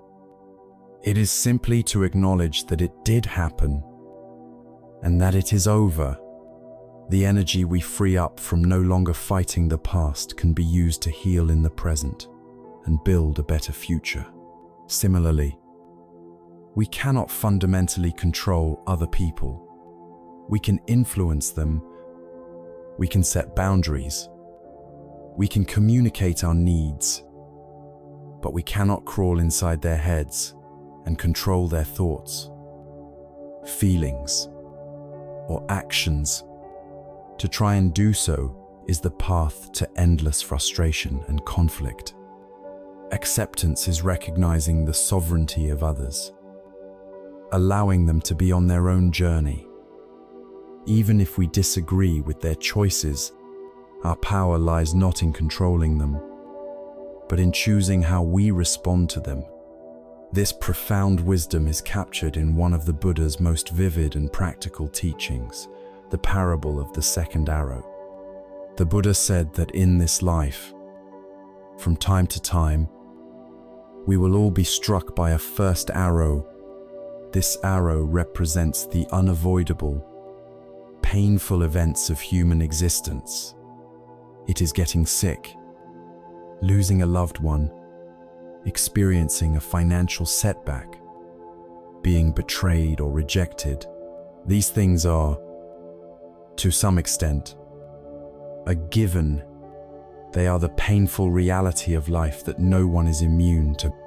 Now, when an unwise person is struck by this first arrow, they don't just feel the initial pain, they immediately become distraught. They think, "Why me? This is terrible. I can't stand this. This shouldn't have happened." They add layers of mental anguish, self-pity, anger, and resistance to the initial pain. This, the Buddha said, is like taking a second arrow and shooting yourself with it in the very same spot. The pain of the first arrow is unavoidable. The suffering caused by the second arrow is entirely self-inflicted. It is optional. Radical acceptance is the practice of learning not to shoot that second arrow. It is the willingness to feel the clean, pure pain of the first arrow without adding the immense and unnecessary suffering of the second. When you receive a difficult diagnosis, the first arrow is the physical reality of the illness. The second arrow is the story you tell yourself. My life is over. This is a catastrophe. I can't bear it. When a relationship ends, the first arrow is the real pain of loss and grief. The second arrow is the self-recrimination and despair. I will be alone forever. I am unlovable. Acceptance means allowing yourself to feel the sting of the first arrow with compassion and kindness, while consciously refusing to pick up and fire the second. When you practice this, something remarkable happens. You discover that acceptance is not a source of weakness, but of incredible power. When you are mentally fighting reality, you are leaking enormous amounts of vital energy. It is like trying to hold a beach ball underwater, or physically pushing against a solid brick wall. It is utterly exhausting, and it achieves nothing. The moment you stop pushing, the moment you accept, okay, the wall is here. All of that energy that was being wasted in futile resistance becomes available to you. You are no longer paralyzed by the struggle. Your mind becomes clearer. Your nervous system calms down. Now, with this reclaimed energy, you can act wisely. You can look at the wall and decide if there's a way around it, a way over it, or a door you hadn't noticed before. Or perhaps you realize the wisest action is simply to rest in the shade of the wall. Acceptance doesn't necessarily solve the external problem, but it instantly dissolves the internal suffering about the problem and places you in the best possible position to deal with it effectively. So, acceptance is a courageous and deeply compassionate yes to the present moment. It is a yes to life, exactly as it is showing up right now, warts and all. It is not giving up on your dreams or your values. It is giving up the exhausting, soul-crushing, and utterly pointless fight against what is true. You are saying to reality, I see you, I acknowledge you, I will not fight you. Now, let's work together. When you can rest in this state of clear-eyed acceptance, you are no longer in a frantic rush to fix, control, or manipulate everything around you. You stop trying to force the river. This newfound peace creates the fertile ground for another essential quality to grow.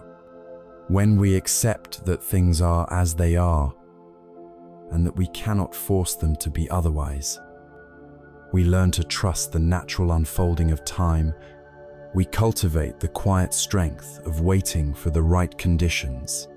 We begin to understand the deep, transformative power of patience. Having learned to make peace with reality through acceptance, a new and spacious quality can begin to bloom in the garden of the mind. When we are no longer at war with the present moment, the frantic, anxious energy of, I have to fix this now, begins to dissipate. We stop trying to force the river, and in doing so, we create the space for one of the most misunderstood and powerful virtues of the spiritual path to emerge. This is the quality of patience. In our modern world, which worships speed and instant gratification, patience is often seen as a passive, even weak characteristic. We want instant results, overnight success, and immediate relief. But in the school of wisdom, patience, or khanti as it is known in the Pali language, is anything but passive. It is a superpower. It is the quiet, unshakable strength of a mountain, the deep, knowing stillness of an old-growth forest. It is an active and radical trust in the natural unfolding of life. It is vital, first, to distinguish the patience of the wise from the idle waiting of the lazy. Idle waiting is a form of resignation. It is sitting back and hoping that things will magically improve on their own. Without any effort on our part, it is a passive fantasy, a shirking of responsibility.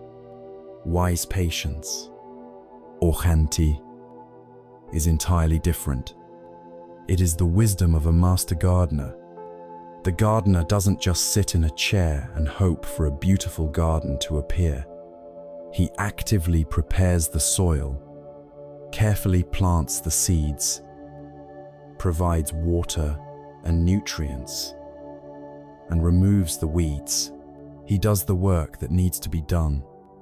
But then, having done the work, he exhibits a profound wisdom. He lets nature take its course. He doesn't dig up the seed every day to check if it's sprouting. He doesn't yell at the sprout to grow faster. He trusts the process. He knows that growth takes time, that conditions must be right, and that his role is to create those conditions and then wait with active, trusting attention. This is wise patience. It is the perfect balance between diligent effort and graceful surrender. Perhaps the most important and challenging place to practice this superpower is with ourselves.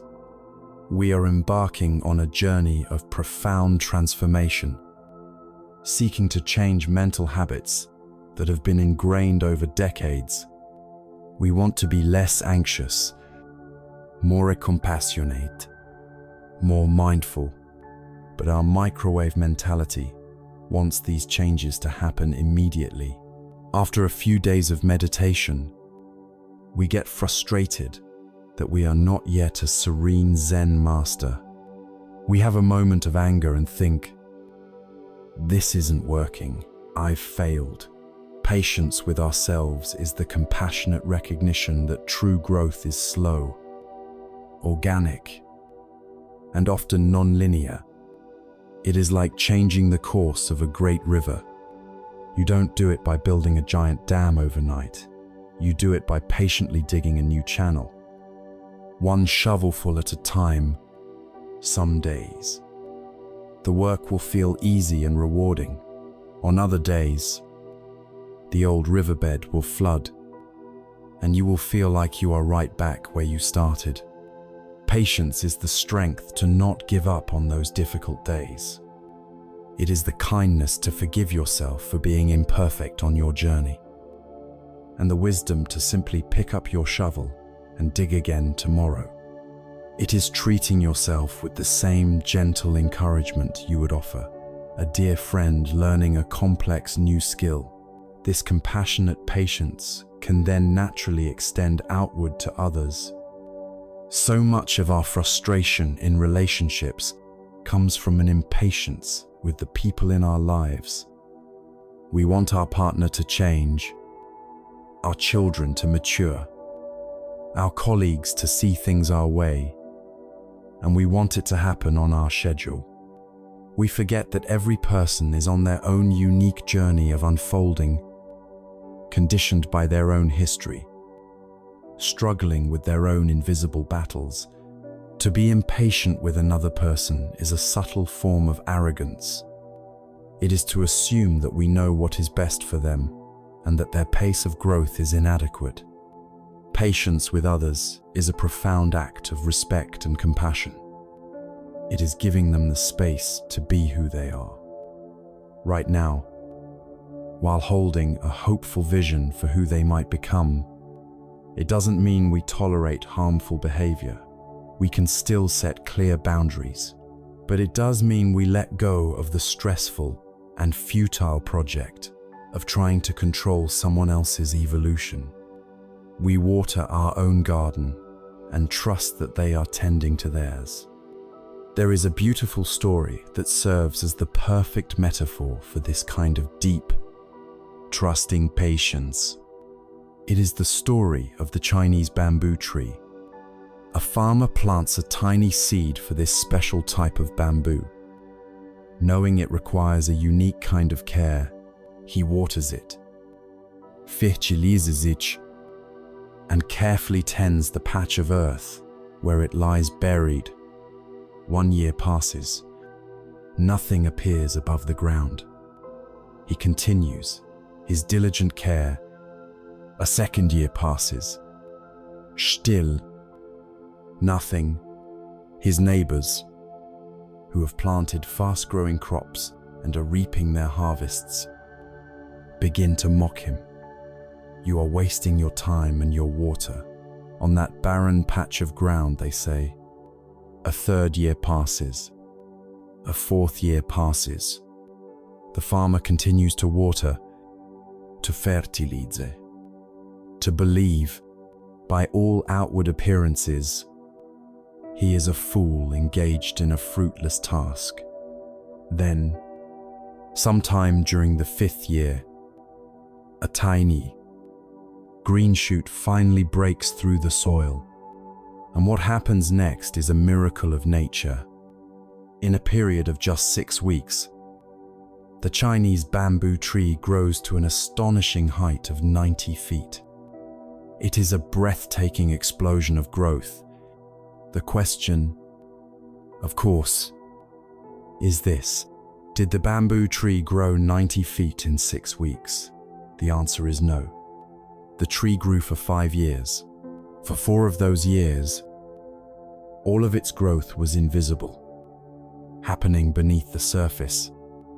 It was developing a massive, incredibly complex root system, a foundation strong enough and wide enough to support the spectacular, rapid, outward growth that was to come without those 4 years of patient, unseen work building the foundation. The sudden upward growth would have been impossible. Our own inner work is exactly like this.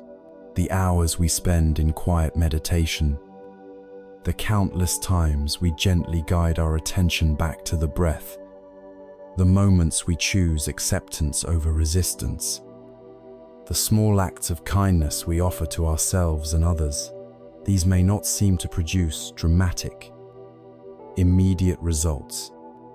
We may feel like the farmer tending a barren patch of ground, but we are not being idle. We are building our root system. We are strengthening the foundations of mindfulness, compassion, and wisdom. We are developing the inner architecture that will be able to support a profound and lasting transformation. Patience is the faith that this unseen work is real and deeply valuable. This trust extends to the very fabric of life itself. When we act with wholesome intentions, with kindness, generosity, and honesty, we are planting good seeds. This is the law of karma in its simplest form. Patience is the wisdom to not demand that the fruit appear on the branch the very next day. A farmer who plants an apple seed does not return the following morning and yell at the ground, "Where is my apple?" He trusts in the seasons. He trusts in the process of germination, growth, and maturation. This kind of patience is a deep letting go of anxiety about the future. It is a profound trust that if we take care of the causes, the effects will take care of themselves. It frees us to focus entirely on the quality of our actions in the present moment, which is the only place we ever truly have power. In our frantic world, then, patience is not a weakness. It is a declaration of confidence. It is the quiet power of the farmer who knows the nature of seeds, the deep trust of the mountain that knows the value of stillness. It is the compassionate heart that gives itself and others the space to grow, born from the clarity of acceptance. This patient trust creates the final, stable foundation we need. We are now ready to approach the very heart of this practice, to truly understand the art of letting go, not as a sorrowful loss, but as the most profound and joyful act of setting ourselves free, with the solid ground of acceptance beneath our feet and the quiet strength of patience in our hearts. We arrive at the very core of this practice. We arrive at the powerful, transformative, and often misunderstood act of letting go. In our culture, the phrase letting go is frequently tinged with a sense of failure. It sounds like giving up, like admitting defeat, like becoming a passive doormat to life's challenges. We are taught to hold on, to fight harder, to never surrender. But in the context of inner wisdom, letting go is the ultimate act of courage. It is not a weak surrender to external forces. It is a wise and powerful surrender of our own inner struggle. It is the conscious decision to stop fighting a war that exists only within our own minds. In the Buddhist tradition, this is known as nekama, which can be translated as renunciation. But we are not renouncing joy or life itself.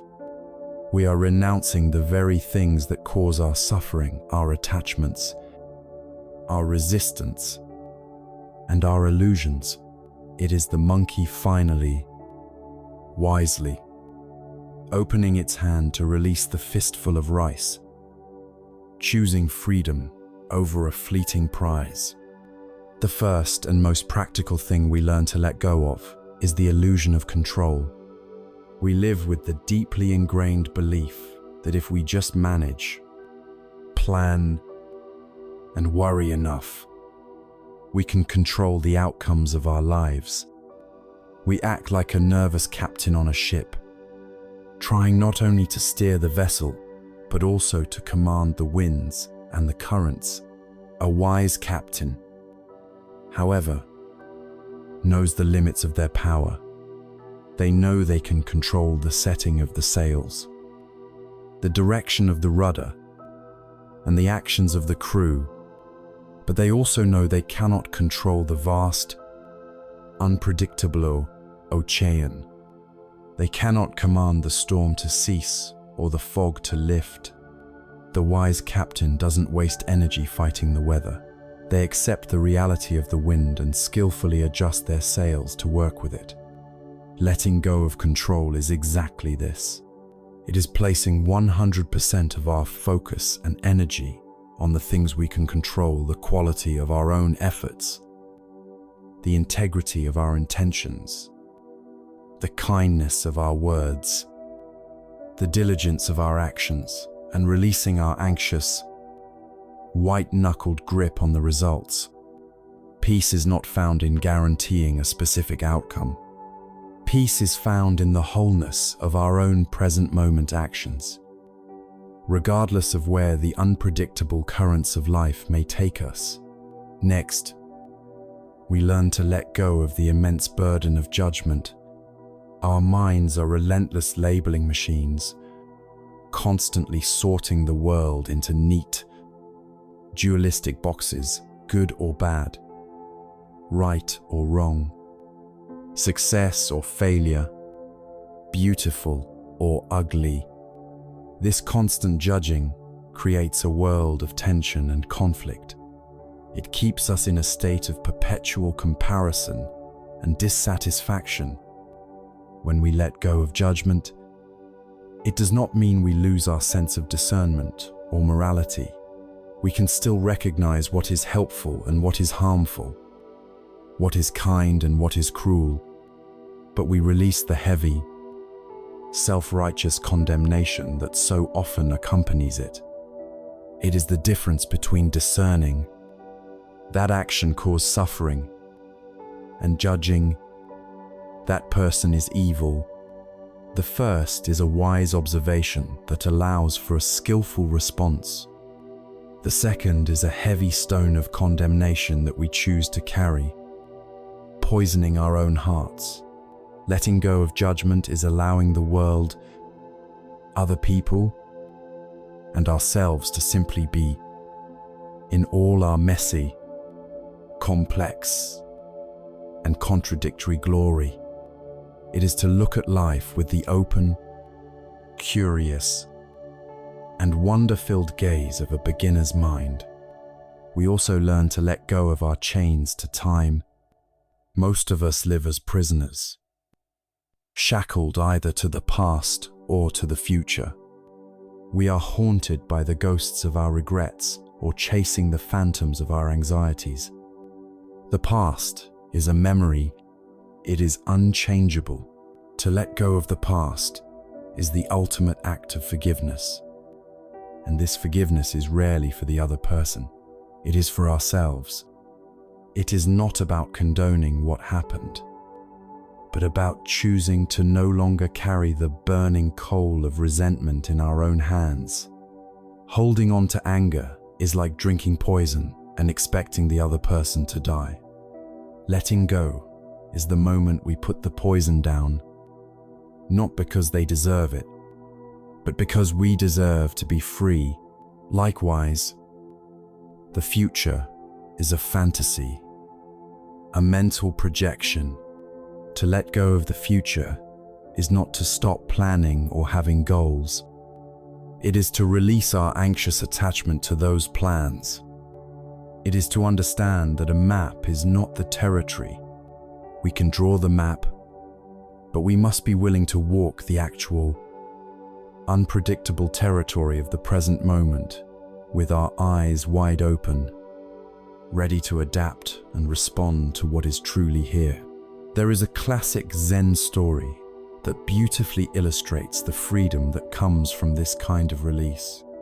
The Zen master Ryokan was a poet and a hermit who lived a life of extreme simplicity in a small hut at the foot of a mountain. He owned almost nothing. One evening, he returned home to find that a thief had broken in.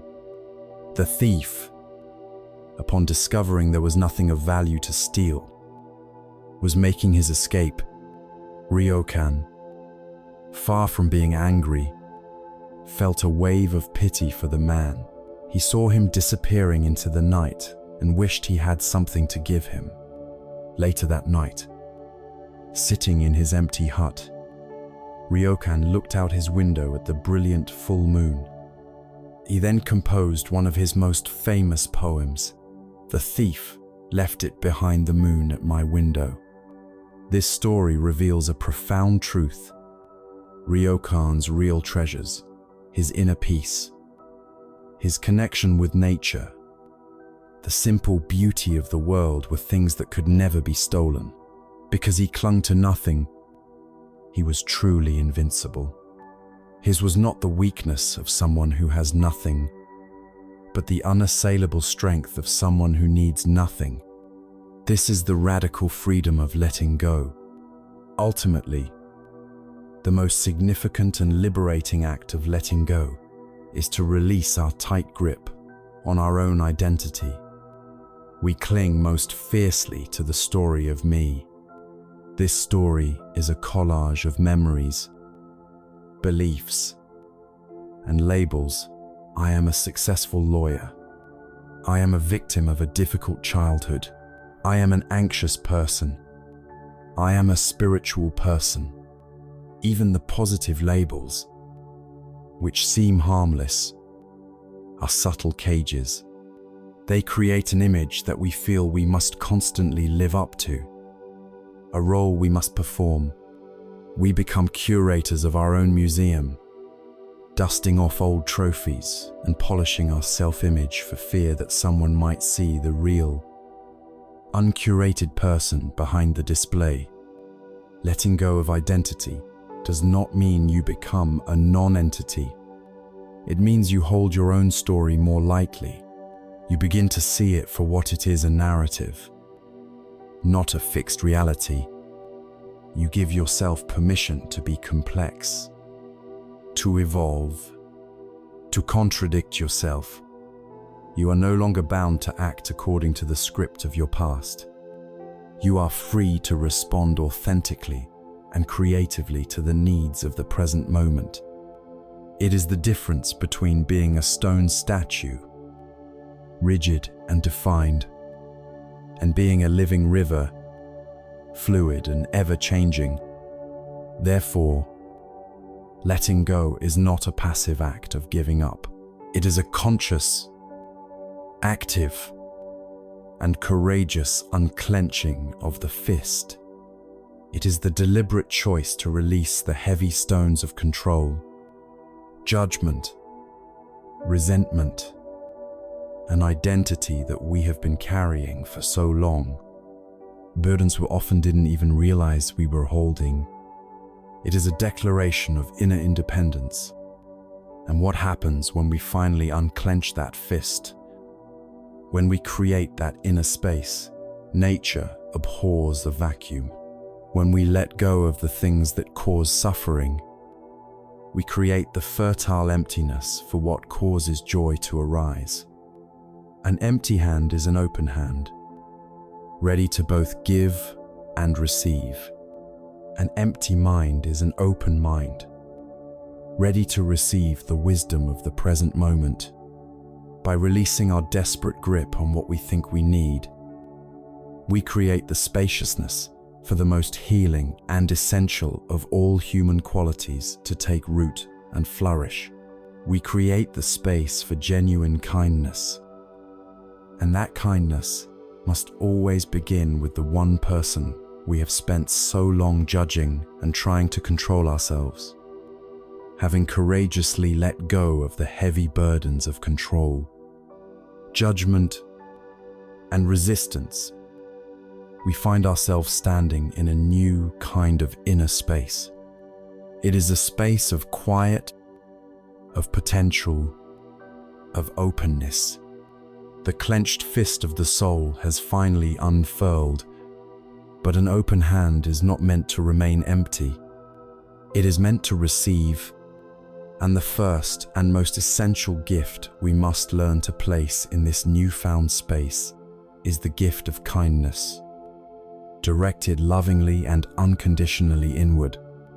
This is the practice of self-compassion, an act so radical in a world that often glorifies self-criticism, and so necessary for any lasting peace and healing. For too long, we have treated ourselves as a project to be fixed or an enemy to be conquered. Now, we learn to treat ourselves as a friend, to be loved. It is vital to be clear about what self-compassion is and what it is not. It is not self-pity.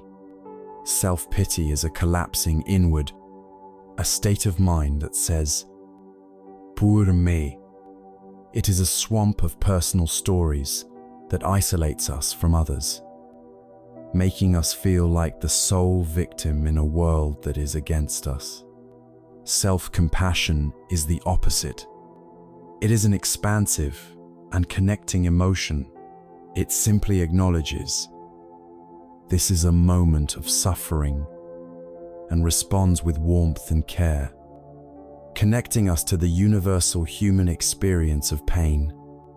It is empowering, not victimizing. Self-compassion is also not self-esteem. Self-esteem is a judgment of our self-worth, and it is almost always based on comparison. Am I smarter, more successful, or more attractive than others? Self-esteem is therefore incredibly fragile. It soars when we succeed and plummets when we fail. It requires us to constantly feel special and above average, a statistical impossibility. Self-compassion, however, has nothing to do with judgment or evaluation. It is a stable and unconditional source of self-worth that is available to us precisely when we fail, feel inadequate, and need it most. It does not ask, "How do I measure up?" It asks, "How can I be kind to myself in this moment?" Finally, self-compassion is not self-indulgence. It is not about letting yourself off the hook and abandoning all your goals. In fact, it is the most powerful foundation for sustainable motivation. Think of a compassionate coach versus a punishing one. The punishing coach who screams and criticizes creates fear and anxiety, which ultimately leads to burnout and a hatred for the sport. The compassionate coach, who offers encouragement after a failure and focuses on learning and growth, creates an environment of safety where a player can thrive and reach their full potential. Self-compassion is becoming that wise and supportive inner coach. The renowned researcher Dr. Kristin Neff has identified 3 core components of self-compassion. 3 pillars we can learn to cultivate. The first is self-kindness. This is the simple but profound choice to be warm and understanding toward ourselves when we suffer, fail, or feel inadequate, rather than ignoring our pain or flagellating ourselves with self-criticism. For many of us, our inner critic is the harshest voice we have ever heard. A relentless drill sergeant that points out every flaw. Self-kindness is the act of consciously telling that drill sergeant to stand down and instead allowing a gentler, more comforting voice to speak. It is treating ourselves with the same care and concern we would naturally offer to a dear friend. The second pillar is a sense of common humanity. This is the recognition that suffering and personal inadequacy are part of the shared human experience. When things go wrong, our immediate tendency is to feel abnormal and isolated. We think, "What's wrong with me?" or "I'm the only one who feels this way." This sense of isolation is a deep source of shame. The wisdom of common humanity reminds us that to be human is to be imperfect. Everyone suffers. Everyone makes mistakes. Everyone feels insecure at times. Instead of seeing our flaws as shameful personal defects, we can see them as part of our connection to all people. Our pain, instead of isolating us, becomes a bridge of empathy to the rest of the world. The thought shifts from "why me" to "this is what it's like for a human being to go through this." The third pillar is mindfulness. As we've learned, mindfulness is the practice of observing our thoughts and feelings as they are, without suppressing or exaggerating them. To have compassion for ourselves, we first have to notice that we are suffering. If we are completely dissociated from our pain, we cannot heal it. If we are completely lost and over-identified with it, we become overwhelmed. Mindfulness provides the balanced, spacious awareness that allows us to hold our pain. It is like holding a crying child. We don't get lost in the child's crying, nor do we push the child away. We hold the child in a warm, loving, and spacious embrace. Mindfulness is that embrace for our own difficult emotions. One of the biggest obstacles to self-compassion is the deeply ingrained cultural belief that self-criticism is a good motivator. We are afraid that if we stop beating ourselves up, we will become lazy, complacent, and mediocre. But let us look at the evidence. When you berate yourself, you are activating your body's threat defense system. Your brain is flooded with cortisol and adrenaline. You are put into a state of fight, flight, or freeze. This is a terrible state for learning, growth, or creative problem solving. It leads to fear of failure, procrastination, and anxiety. Self-compassion, on the other hand, activates the brain's caregiving system, releasing hormones like oxytocin, which create feelings of safety, trust, and security. This is the optimal state for learning and resilience.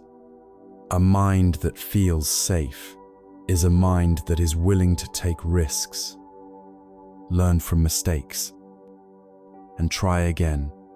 The harsh inner critic is not your ally, it is your saboteur. Consider the modern parable of an architect. Let's call her Clara. Clara is brilliant, driven, and a complete perfectionist. She believes the relentlessly critical voice in her head is the secret to her success. It pushes her to work harder, to never settle. She wins a major, career-defining commission to design a new public library, but under the immense pressure, her inner critic goes into overdrive. Every sketch is flawed. Every idea is second-guessed. She becomes paralyzed by the fear of not being perfect. She works herself to the point of exhaustion, her creativity choked by anxiety. A small but significant error is found in her final plans, and she is devastated. Her inner critic screams, "You are a fraud. You failed," and her entire sense of self-worth crumbles. At her lowest point, she begins to learn about self-compassion. Tentatively, she starts to practice. When the inner critic attacks, instead of believing it, she tries something new. She says, "Thank you for trying to protect me, but your words are causing me pain." Then, she places a hand on her heart and offers herself some kindness. "You are under incredible stress. It's okay to feel overwhelmed." She reminds herself that every great architect in history has made mistakes. It is part of the creative process. This is her moment of connecting with common humanity. From this newfound place of inner safety and acceptance, something magical happens. The fear subsides. Her creativity, no longer strangled by perfectionism, begins to flow again. She is able to fix the error and comes up with an even more innovative and beautiful design. She realizes that her success came in spite of her inner critic, not because of it. Her true power was unlocked only when she learned to be her own ally. You can begin to practice this right now. The next time you are experiencing a difficult moment, perhaps you've made a mistake, or you're feeling hurt or inadequate, try this simple exercise. First, just acknowledge the pain with mindfulness. This is a moment of suffering. This is hard. Second, connect to common humanity. Remind yourself, suffering is a part of being human. I am not alone in this feeling. And third, offer yourself a gesture of physical kindness. Place a hand on your heart, or gently cup your face, and offer yourself some words of kindness. Say to yourself what you would say to a dear friend in the same situation. May I be kind to myself. May I be patient with myself. May I give myself the compassion that I need. Self-compassion is the revolutionary act of siding with yourself. It is becoming a constant source of inner warmth and unconditional support. It is the gentle rain that falls on the dry, cracked earth of our hearts, allowing the seeds of our true potential to finally sprout. When we create this foundation of inner friendship, When our own cup becomes full of this self-generated kindness and love, something natural and beautiful occurs. The cup begins to overflow, having learned to offer this unconditional care to the self we once judged so harshly. We discover an infinite wellspring of compassion that can be extended outward to all beings. Without exception, our personal healing becomes the source of our ability to help heal the world, having learned to offer ourselves the kindness we so freely give to others. We arrive at a pivotal opening, a turning of the tide within the heart. The practice of self-compassion is not meant to create a small, isolated fortress of comfort where we hide from the world. It is the essential preparation for throwing the gates of the heart wide open. It is the act of filling our own lamp with oil, not so we can admire our own light, but so we can carry that flame out into the darkness. Once we recognize our own wish to be happy, to be free from suffering, we begin to see that same fundamental wish reflected in the eyes of every being we meet. This is the doorway to a love that is not transactional, a love that does not depend on being loved back, a love that is as vast and as unconditional as the sky itself. This is the path of metta and karuna, the path of loving kindness and compassion. In the English language, the word love is burdened with immense weight and 1,000 different meanings. It is often confused with attachment, désir, and the conditional affection we feel for those who please us. The ancient Pali word, metta, offers a more precise and profound understanding. Metta is not the fiery, possessive love of romance, nor is it the calculated affection of transactional relationships. A better translation might be loving kindness or boundless friendliness. It is a universal, non-discriminating wish for the well-being of all. Think of the sun. The sun does not decide who is worthy of its warmth. It shines on the saint and the sinner, the flower and the weed, the palace and the prison, all with equal generosity. Metta is the sun of the heart. It is a quiet, steady radiation of goodwill, a fundamental friendliness toward existence that we cultivate within ourselves and extend outwards in all directions. It asks for nothing in return. Its joy is found purely in the act of giving itself. It is the simple, powerful wish, may you be happy. When we are cultivating metta, we are not trying to force a particular emotion. We are simply planting the seeds of goodwill, watering them with our attention, and allowing a gentle warmth to permeate our being. If metta is the wish for all beings to be happy, its twin, karuna, is what happens when the heart encounters suffering. Karuna is compassion. It is the tremor of the heart in the presence of pain. It is not pity, for pity creates distance. Pity looks down from a place of superiority, saying, "Oh, you poor thing."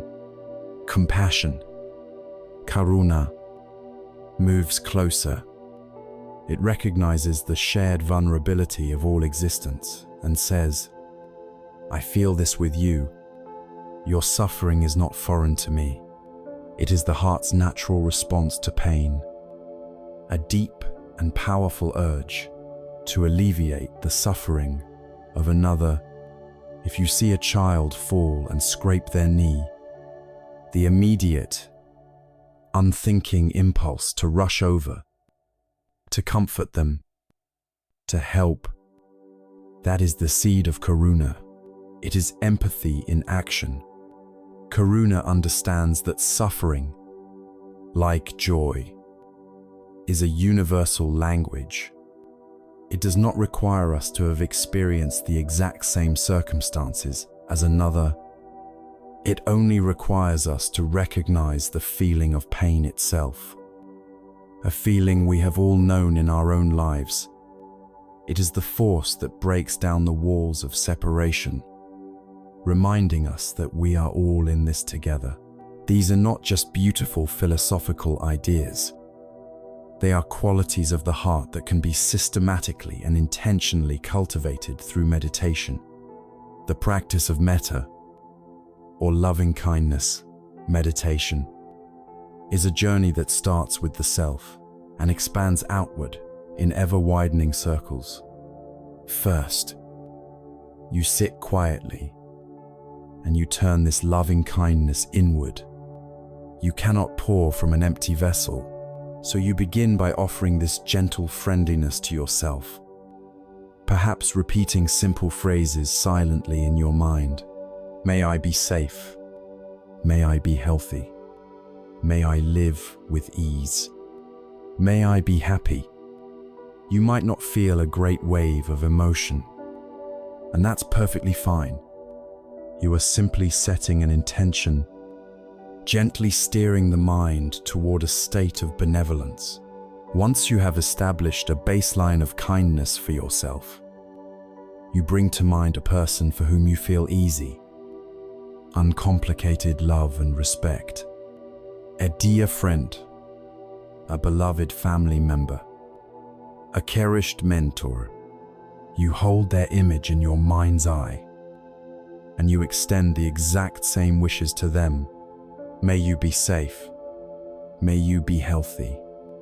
May you live with ease. May you be happy. Feel the natural warmth that arises when you genuinely wish for another's well-being. Let that feeling grow. Let it fill your awareness. Next, the practice challenges us to stretch the boundaries of our heart. You bring to mind a neutral person, someone you see regularly, but have no strong feelings about one way or the other. The cashier at the grocery store, the person who delivers your mail, a colleague you barely know. We so often walk through our days surrounded by these neutral people.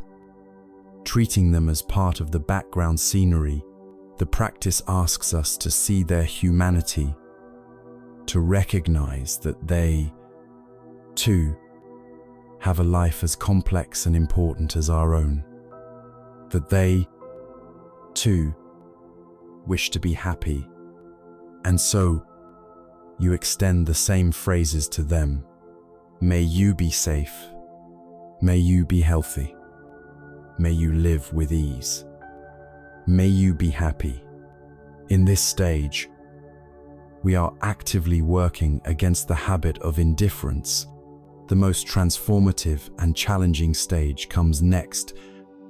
We are invited to bring to mind a difficult person, someone with whom we have conflict or who has caused us pain. This is not an exercise in condoning harmful behavior or forcing a false reconciliation. It is an act of profound liberation for ourselves. Holding on to resentment, anger, and hatred is like grasping a hot coal with the intent of throwing it at someone else. You are the one who gets burned. The practice of extending metta to a difficult person is the act of opening your own hand and dropping that hot coal. You recognize that their harmful actions likely come from their own deep suffering, their own confusion, their own pain, and so, with courage, you extend the wish. May you be free from the suffering that causes you to harm others. May you, too, find peace. May you be happy. This act frees you from the prison of your own resentment. Finally, you let the circle become boundless. You extend this loving kindness to all beings everywhere. without exception, to your neighbors and to people in faraway lands, to friends and to enemies, to humans and to animals, to beings seen and unseen, large and small. You imagine this warmth radiating from your heart center, forwards, backwards, to the left, to the right, above and below, suffusing the entire universe. May all beings be safe. May all beings be healthy. May all beings live with ease. May all beings be happy. You become a center of boundless, benevolent energy, a force for peace in the world. The power of this cultivated compassion is not merely a passive feeling. It is an unshakable force, capable of transforming the world around us. There is a powerful story from the life of the Buddha that illustrates this perfectly. The Buddha's jealous cousin, Devadatta, conspired to assassinate him. As one of his plots, he got an elephant named Nalagiri drunk on toddy, maddening the great beast and setting it loose on the narrow lane where the Buddha was walking. As the elephant charged, trumpeting with rage, people screamed and fled in terror. The Buddha's attendant, Ananda, tried to stand in front of him, to shield him, but the Buddha gently told him to step aside. He did not run. He did not prepare to fight. He simply stood his ground and radiated a powerful, focused wave of pure metta, of unconditional loving kindness, directly at the charging animal. The story says that as this energy washed over the elephant, its rage began to dissolve, its thundering steps slowed to a walk, its angry eyes softened. The immense power of the Buddha's compassion completely pacified the creature's fury. The great elephant Nalagiri, which had been a weapon of terror just moments before, calmly walked up to the Buddha and knelt at his feet. This story teaches us that compassion is not weakness or fragility. It is an invincible strength, a power that can tame the most violent of rages, both within ourselves and in others. This compassion, this karuna, becomes the engine of our actions in the world. It is not enough to sit on a cushion and wish others well. Karuna propels us to act. It is the motivation behind a kind word to a struggling colleague, the patience to listen deeply to a friend in distress, the generosity to donate our time or resources to those in need. It is the courage to speak out against injustice and to work for a more humane world. A truly compassionate heart cannot remain idle in the face of suffering. It connects our personal quest for peace with the well-being of the entire web of life. But here we encounter a profound challenge. As we open our hearts more and more, we inevitably feel the pain of the world more acutely. We witness the immense suffering caused by war, poverty, illness, and ignorance, and it can become overwhelming if we are not careful. This vast ocean of suffering can drown us, leading to burnout, despair, or what is sometimes called compassion fatigue.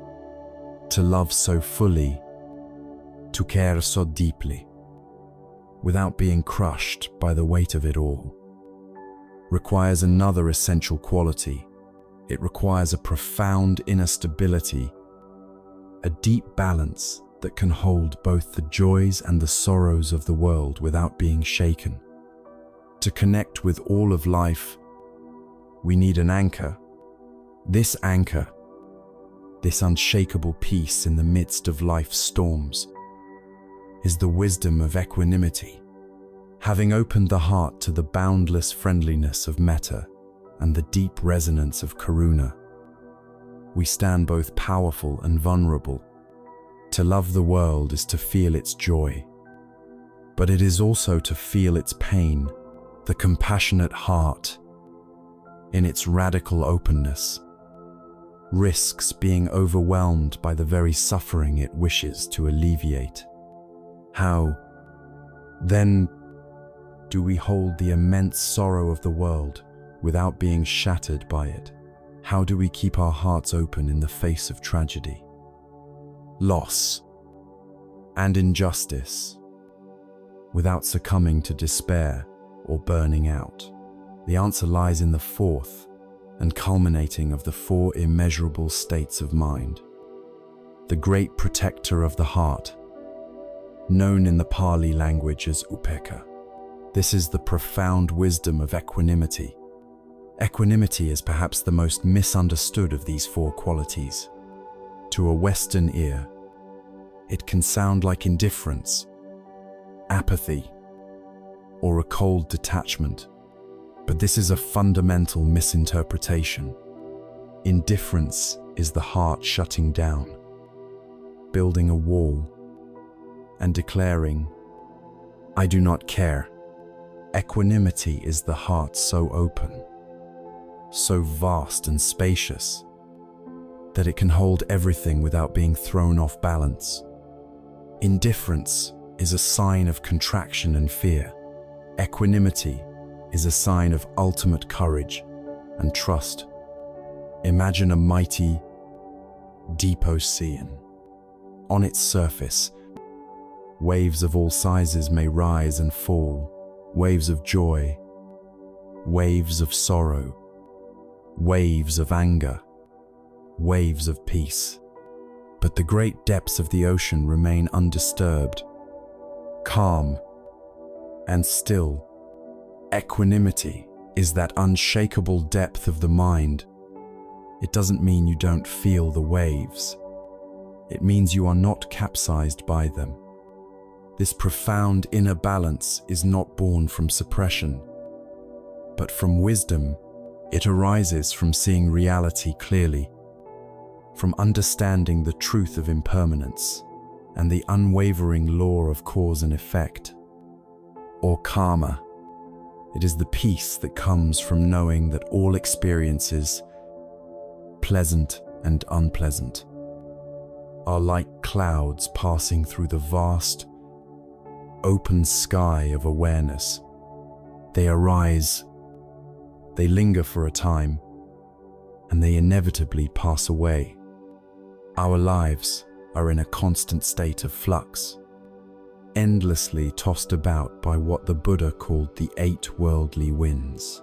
These winds blow in 4 pairs of opposites that govern so much of our emotional experience: pleasure and pain, gain and loss, praise and blame, and fame and obscurity.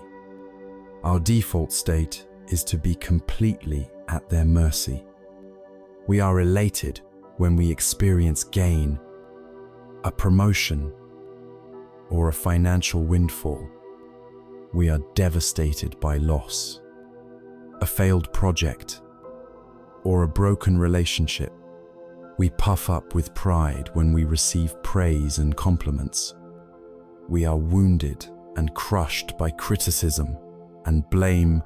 We chase fame and recognition, and we dread falling into obscurity. Our inner peace is perpetually held hostage by these external, uncontrollable conditions. We are like small boats without rudders, tossed violently from one side to the other with every gust. Equanimity is the rudder and the deep, heavy keel that allows us to navigate this storm. It is the inner stability that allows us to experience pleasure without grasping and pain without resistance. It is the wisdom to meet praise with humility and blame with composure. It is the freedom that comes from unhooking our well-being from the unpredictable and ever-changing opinions of others and the fortunes of the world. There is a famous Zen story about the master Hakuin that beautifully illustrates this unshakable mind. Hakuin was a revered teacher, living a simple life in his temple. Respected by all the local villagers, a young woman who lived nearby became pregnant, and when her furious parents demanded to know the father's name, she, in her fear and shame, named Hakuin. The parents, outraged, stormed to the temple, screaming at the master, denouncing him for his hypocrisy and ruining his reputation in an instant. All the praise and respect he had accumulated over a lifetime vanished in the face of their rage and accusation. Hakuin simply replied, "Is that so?" When the child was born, they brought it to him. He was now a pariah, yet he took the infant without protest. He cared for the baby with great tenderness, finding milk from nursing mothers in the village and looking after its every need, enduring the scorn and contempt of everyone he met. He had lost his good name, his students, his peace, everything. A year later, the young mother could no longer bear her guilt. She confessed to her parents that the true father was a young man who worked at the fish market. The parents were horrified, filled with shame and remorse. They rushed to Hakuin, bowing low, apologizing profusely for their mistake, for the terrible injustice they had done him. They explained the truth and asked to have the child back. Hakuin listened calmly, and as he gently handed the baby back to them, he simply said, "Is that so?" This story reveals the essence of equanimity. Hakuin's response, "Is that so?" was not one of indifference. His care for the child was a profound act of compassion. His equanimity was in the state of his mind. The worldly winds of blame blew with hurricane force, but they could not disturb the stillness of his inner world. He was not attached to his good reputation, so its loss did not destroy him. Then, when the winds of praise returned, when he was exonerated and his name was cleared, he was not elated or puffed up with pride. His inner peace was not dependent on their blame, nor was it dependent on their praise. It was his own. He was truly free. This quality of equanimity is what allows the other three immeasurable states to reach their full potential. It is the great harmonizer and protector of the heart. Without the spaciousness of equanimity, our loving kindness, metta, can easily curdle into possessive attachment and selfish clinging. We love someone, but we need them to be a certain way, to act a certain way, to make us happy. This is not true freedom for them or for us. Without equanimity, our compassion, karuna, can devolve into overwhelming grief, anxiety, and burnout. We become so consumed by the suffering of others that we lose our own strength and become useless to them. Without equanimity, our sympathetic joy, mudita, the joy in the good fortune of others, can be tinged with a subtle jealousy or comparison. We might feel happy for a friend's success, but a small part of us wonders, why not me? Equanimity provides the vast, stable container in which love, compassion, and joy can arise in their purest, most potent forms. It allows us to love completely without clinging, to help wholeheartedly without attachment to the results, and to celebrate others' happiness without a shadow of self-interest. It is the highest and most profound manifestation of a loving heart. With these four sublime states now explored: loving kindness, compassion, sympathetic joy, and the great balancing power of equanimity, we have cultivated the heart to a state of profound strength, resilience, and openness. We have the tools to meet the world in all its beauty and all its pain. We are equipped not only to find our own peace, but to be a source of peace for others. This inner cultivation, however, rests upon a deep, intuitive understanding of how the world works.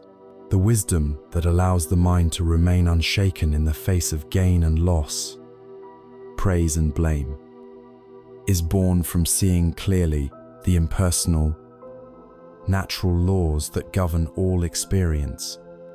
To truly let go and trust the unfolding of life, we must look deeply into the mechanics of causality itself. We are now ready to explore the universal law of karma, not as a mystical system of reward and punishment, but as the practical and empowering truth of action and its inevitable result, having cultivated the heart's capacity for love, compassion, and the profound stability of equanimity. We are now able to stand on solid ground, this ground of being, this unshakable peace, is not built on wishful thinking, but on a clear and courageous seeing of reality as it is. It is supported by an understanding of the natural laws that govern our existence. The most fundamental and often misunderstood of these laws is the principle of karma. In the West, the word karma is frequently confused with fate, destiny, or some kind of cosmic justice system that doles out rewards and punishments. But its original meaning is far more direct, practical, and ultimately far more empowering. To understand karma is to move from being a passive victim of circumstance to becoming the conscious creator of your own life. At its core, the Sanskrit word karma simply means action. That is all. It is not a mysterious force floating in the ether. It is the energy of your own actions. Every time you do something, say something, or even think something with a clear purpose, you are creating karma. You are performing an action, and that action, like a seed, is planted in the fertile ground of the universe. The Buddha described 3 doors through which we create karma: the door of the body, through our physical actions; the door of speech, through our words; and the door of the mind, through our thoughts and intentions. Every moment of our lives, we are planting these seeds, whether we are conscious of it or not. The law of karma is simply the law of nature that says every seed will, in time, produce its corresponding fruit. This is why the common idea of karma as a system of reward and punishment is misleading. It is not about a divine judge keeping a ledger of your good and bad deeds. It is much more like the impersonal and reliable law of agriculture. If you plant an apple seed, you will get an apple tree. If you plant a thorn seed, you will get a thorny bush. You will never plant an apple seed and get thorns, nor will you plant a thorn seed and get apples. The universe is not punishing you with thorns or rewarding you with apples. It is simply giving you the natural, inescapable result of the seeds you chose to plant. In the same way, if we consistently plant seeds of anger, jealousy, and greed through our actions, words, and thoughts. The fruit that will inevitably grow in our lives is the fruit of suffering, conflict, and isolation. If we consistently plant seeds of kindness, generosity, patience, and understanding, the fruit that will ripen is the fruit of peace, connection, and genuine happiness. Karma is not a moral code imposed from the outside. It is the very fabric of causality. The true genius of the Buddha's teaching on karma lies in his identification of its single most important ingredient: intention. In Pali, the word is cetana. He famously declared, "It is intention, monks, that I call karma." Having intended, one acts through body, speech, and mind. This is a profoundly liberating insight. The karmic weight of an action is determined not by the external act itself, but by the intention, the motivation, the state of heart behind it. Consider the physical act of cutting someone's flesh with a sharp steel blade. A surgeon in an operating room performs this action with the sole intention to heal, to remove disease, to save a life. It is an act born of compassion. A mugger in a dark alley performs a similar physical action with the intention to harm, to intimidate, to steal from another. It is an act born of greed and violence. The external action may look similar, but the intention behind them is worlds apart. And therefore, the karmic seeds they plant are completely different. This teaching invites us to become detectives of our own minds, to look beyond what we do and to ask why we are doing it. Are we acting from a place of fear or a place of love, from generosity or from selfishness?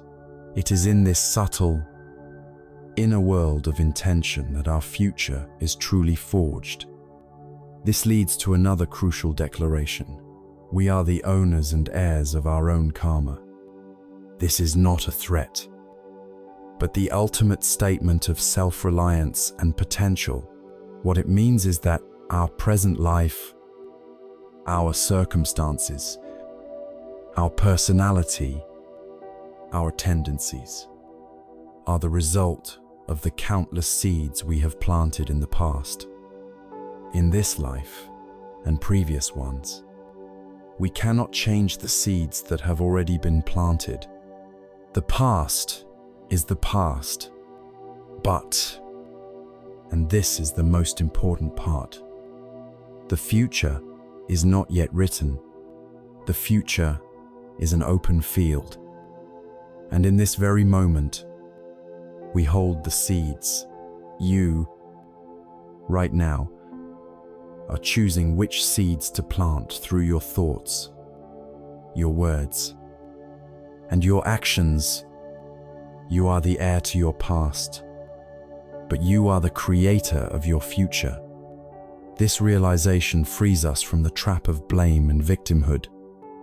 We can no longer blame our parents, our society, or our fate for our unhappiness. The power to change our lives rests entirely within us. In the choices we make from moment to moment, the most powerful illustration of this truth is the story of the dreaded bandit. Angulimala. His name literally meant finger garland, because he wore a necklace made from the fingers of his many victims. He was a terror who haunted the forests, a ruthless murderer whose karmic debt seemed impossibly vast. One day, the Buddha, despite being warned by everyone, walked calmly and alone into the forest where Angulimala lived. Seeing him, Angulimala grabbed his sword and began to run, thinking him an easy target. But a strange miracle occurred. Though the Buddha was only walking at a normal pace, Angulimala, running as fast as he could, was unable to catch up to him. Exhausted and bewildered, he screamed out, "Stop! Ascetic, stop!" The Buddha, without breaking his stride, turned and said, "I have stopped. Angulimala, it is you who have not stopped." This enigmatic response shattered Angulimala's world. "What do you mean?" he panted.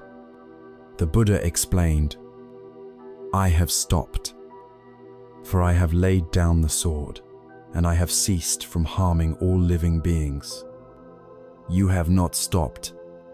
In that moment, witnessing the utter fearlessness and boundless compassion radiating from the Buddha, Angulimala's entire identity as a killer collapsed. The weight of his past actions came crashing down on him. He threw down his sword, knelt at the Buddha's feet, and begged to be accepted as a monk. The Buddha agreed, but even after his ordination, Angulimala's old karma had not simply vanished. When he would walk into the village for alms, people who recognized him would scream and throw rocks and sticks at him, beating him until he was bloody. He bore this physical pain with incredible patience, understanding it as the ripening of the seeds he himself had sown. But in his mind, he was planting new seeds, seeds of repentance, mindfulness, and compassion.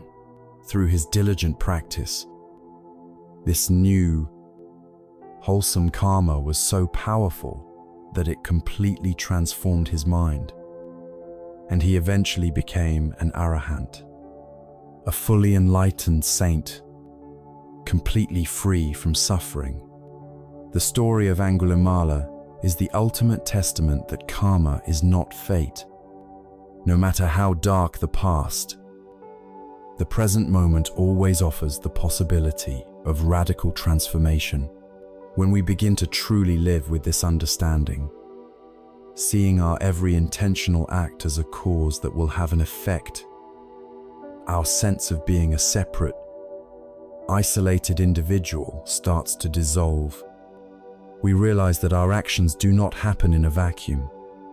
A kind word can change someone's entire day, which may in turn cause them to be kind to another, sending ripples of positivity out into the world. A harsh word does the same, but with ripples of pain. We start to see that our happiness is inextricably linked with the happiness of others, and our suffering is linked with theirs. This growing realization that nothing exists in isolation, that everything is connected to everything else in a vast and intricate web of causes and effects, is the natural consequence of understanding karma. It is the gateway to seeing the world through the lens of interdependence and profound interconnection.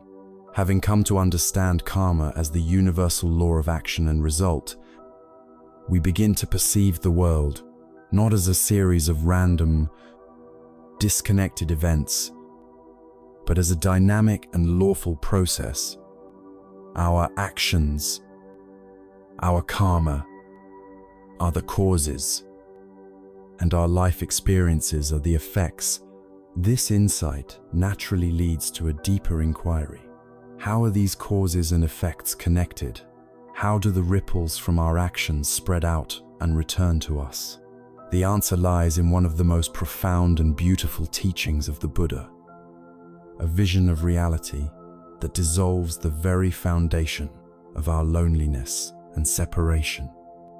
This is the teaching of dependent origination, or as the great Zen master Thich Nhat Hanh has so beautifully named it, interbeing. This is the understanding that nothing in the entire cosmos exists independently. Everything that exists arises in dependence upon other factors. Nothing has a separate, isolated self. Everything is interconnected, interwoven in a vast, intricate web of relationships. To illustrate this profound truth, the ancient scriptures of the Mahayana school offer a breathtaking image, the jeweled net of the god Indra. Imagine a magnificent net that stretches out infinitely in all directions. At every single node where the threads of the net cross, there hangs a single, perfectly clear, multifaceted jewel. The magic of this net is that if you were to look closely into the polished surface of any one jewel, you would see reflected in it every other jewel in the entire, infinite net. Not only that, but each reflection in that single jewel also contains the reflections of all the other jewels. And so on, ad infinitum. Each jewel contains the whole net, and the whole net is present in each jewel. We and all things are these jewels. Your very existence is a reflection of all other existences, and all other existences are a reflection of you. You are inextricably linked to everyone and everything. You are in the universe, and the universe is in you. This may sound like abstract poetry, but its truth can be seen in the most simple, ordinary object. Let us practice this seeing right now. With a single sheet of paper, hold a sheet of paper in your mind's eye. At first, it seems to be a simple, separate object, but let us look more deeply. Where did this paper come from? It came from a tree. So, the tree is in the paper, but the tree could not grow without the sun. So, the sunshine is in the paper. The tree needed water to grow. So the clouds and the rain are in the paper. The logger who cut down the tree is in the paper. And in him are his parents, his breakfast, and the farmer who grew that food. The person who drove the truck to the mill is in the paper. The workers in the mill are in the paper, as are the engineers who designed the machinery, the earth, the soil, the minerals that nourish the tree's roots. They are all here in this sheet of paper. If we were to remove any one of these elements, if we were to take out the sun, or the rain, or the logger, or the earth, this sheet of paper could not exist. It is composed entirely of what we might call non-paper elements. The paper is with the entire cosmos. It has no separate, independent self. It is a manifestation of countless causes and conditions. And so it is with us. You are not a separate entity. You are made of sunshine, air, water, and food. You are made of your parents, your teachers, your friends, and your culture. You are a manifestation of the entire universe. When we truly begin to see this, the rigid concept of a separate self, the ego that we work so hard to protect and promote, starts to become transparent. The feeling of being an isolated eye inside our skin, looking out at a world that is not me, is revealed to be a persistent illusion, a trick of perception. This is not a frightening annihilation of the self, but a joyful, liberating expansion of it. We realize we are not a drop in the ocean. We are the entire ocean in a single drop. This is beautifully captured in the analogy of the wave and the ocean. Look at a wave on the sea. It has a clear identity. It has a beginning and an end. It has a certain height, a certain shape, a certain power. We can say this wave is bigger than that wave. But what is the wave made of? It is made of water. It is, and always has been, a part of the ocean. For a single moment, it is never separate from the ocean. When the wave's form dissolves back into the sea, has the wave died? No, nothing is lost. The water has simply returned to its true nature. A nature it never really left. We are just like those waves. We have our individual forms, our unique life stories, our names, our personalities, but our fundamental essence, our true nature, is the vast, timeless ocean of life itself. We are a temporary manifestation of one interconnected whole. To see the world through the lens of interbeing is to revolutionize our understanding of ethics and responsibility. The illusion of separation is the root cause of so much of humanity's suffering. It is the belief that I am fundamentally separate from you that allows me to harm you for my own gain. It is the belief that humanity is separate from nature that allows us to pollute our planet for our own convenience. When we see the truth of interconnection, these actions are revealed as not just immoral, but profoundly unintelligent. They are acts of self-harm. Harming another person is, in a very real sense, harming a part of ourselves. Polluting the river is polluting the very water that will eventually flow through our own bodies. When we see this, compassion is no longer a virtue we must struggle to cultivate. It becomes the most natural and logical response to reality. Protecting the environment is no longer a political issue. It becomes an act of self-preservation.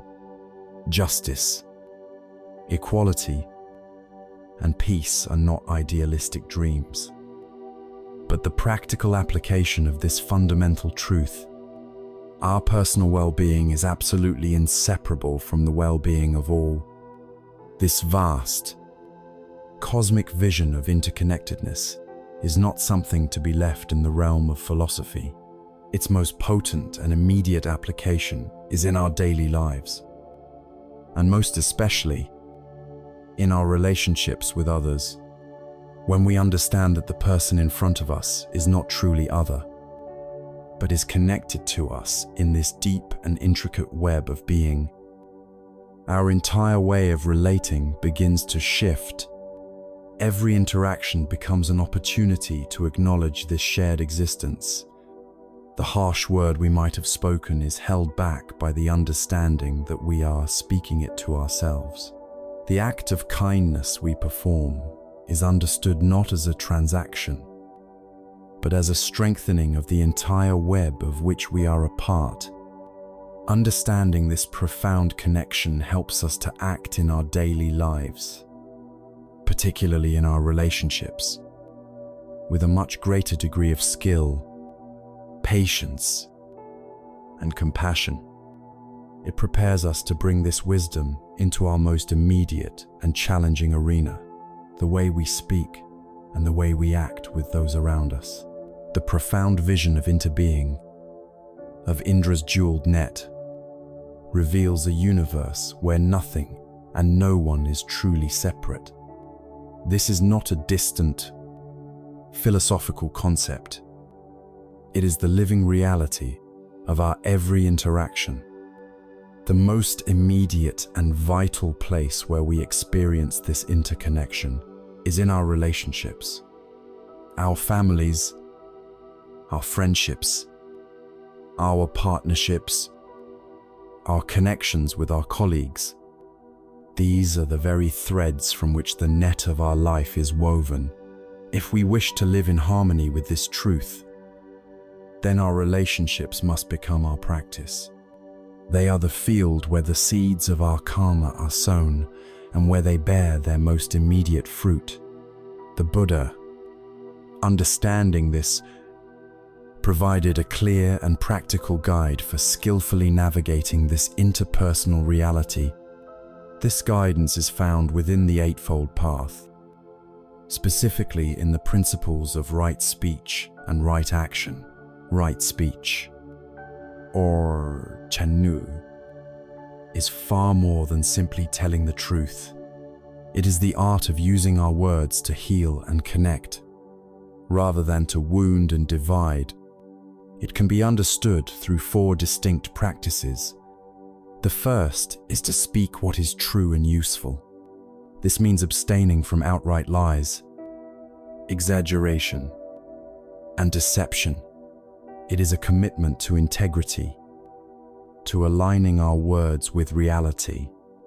But it is not a license for blunt, brutal honesty that disregards the feelings of others.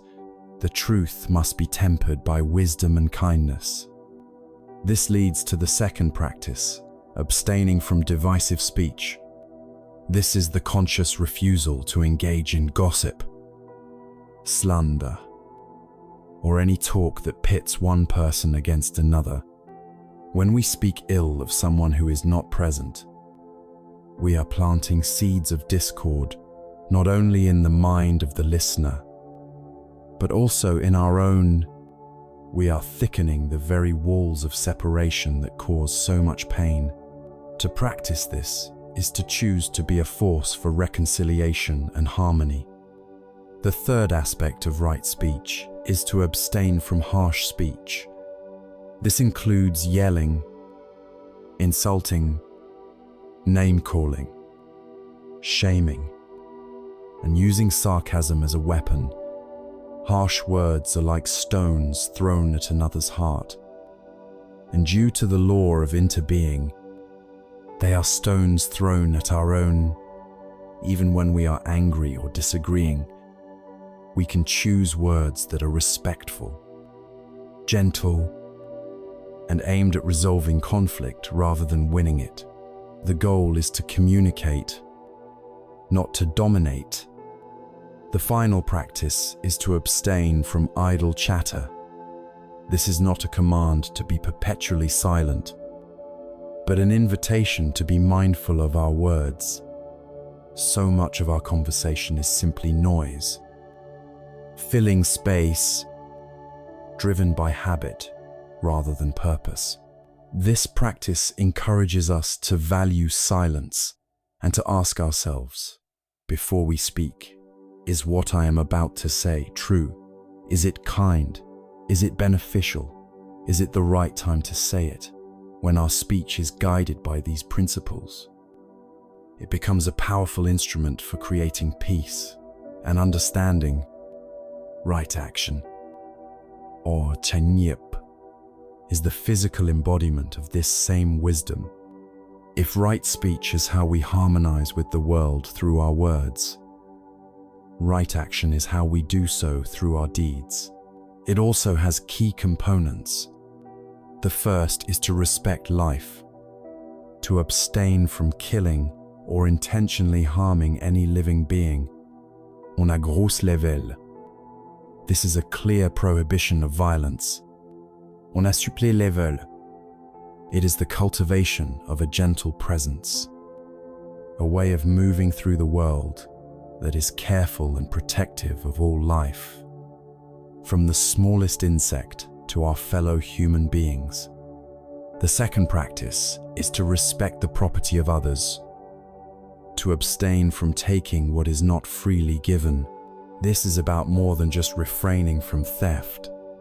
It is about not taking advantage of others, not misusing their trust, and respecting their time, their energy, and their boundaries as precious resources. The third aspect of right action is to respect the dignity of ourselves and others in our intimate relationships. In the traditional texts, this is called abstaining from sexual misconduct, And in a modern context, it is a call to conduct our relationships with profound honesty, mutual consent, and deep care. It means not using others to gratify our own desires, not exploiting their vulnerability, and honoring the commitments we have made. It is about seeing our partners not as objects, but as fellow jewels in Indra's net, deserving of the highest respect and tenderness. When our actions are guided by this deep respect for life, property, and dignity, our very way of being in the world becomes a source of safety and trust for those around us. These principles come alive in the practices of deep listening and loving speech. Deep listening is one of the most profound gifts we can offer another person. It means setting aside our own thoughts, our own agenda, our own need to reply, and offering our full, undivided presence. We listen not to refute, but to understand. We listen for the feeling behind the words, for the suffering that is seeking to be heard. This kind of listening has the power to diffuse anger, melt away defensiveness, and heal old wounds. It tells the other person, "You matter. Your experience is valid. I am here for you." Loving speech is the counterpart to deep listening. It is speaking the truth of our own experience, our own pain, and our own needs, but doing so with the language of kindness and non-blame. It is using I statements instead of you statements. Instead of saying, "You always make me angry," we can say, "When this happens, I feel a lot of anger rising in me." This takes responsibility for our own feelings and opens the door for dialogue, rather than slamming it shut with an accusation. Of course, even with the best intentions, conflict is an unavoidable part of human relationship. The Buddha's own community of monks was not immune. There is a famous story of the monks at Kosambi who fell into a bitter dispute over a minor monastic rule, a disagreement about whether a small amount of water had been left in a wash basin. This trivial matter escalated into a full-blown schism, with two factions forming that refused to eat together, speak to one another, or even acknowledge each other's presence. The Buddha approached them and tried to mediate, telling them stories about the virtue of harmony. But their anger and pride were so strong that they essentially told him to leave them alone, that this was their quarrel. Seeing that his words were falling on deaf ears, the Buddha did not scold or punish them. He simply and silently left the monastery. He retreated into a forest, where he was cared for by a compassionate elephant. When the lay people who supported the monastery came and found that the Buddha had left because of the monks' quarreling, they made a decision. They refused to offer food to either faction. Faced with the direct consequence of their actions, an empty begging bowl, the monks were finally forced to confront their arrogance, reconcile with one another, and travel to the Buddha to apologize. This story teaches us that conflict is not a sign of failure, but an opportunity for practice. It is a chance to look at our own pride, our own anger, our own stubbornness. A disagreement is a laboratory where we can practice patience when we want to react, to practice deep listening when we want to defend, and to practice compassion by trying to understand the suffering in the other person that is making them act this way. It shows us that sometimes the wisest action is to create space rather than to force a solution. And that true reconciliation comes from a genuine change of heart, not from punishment.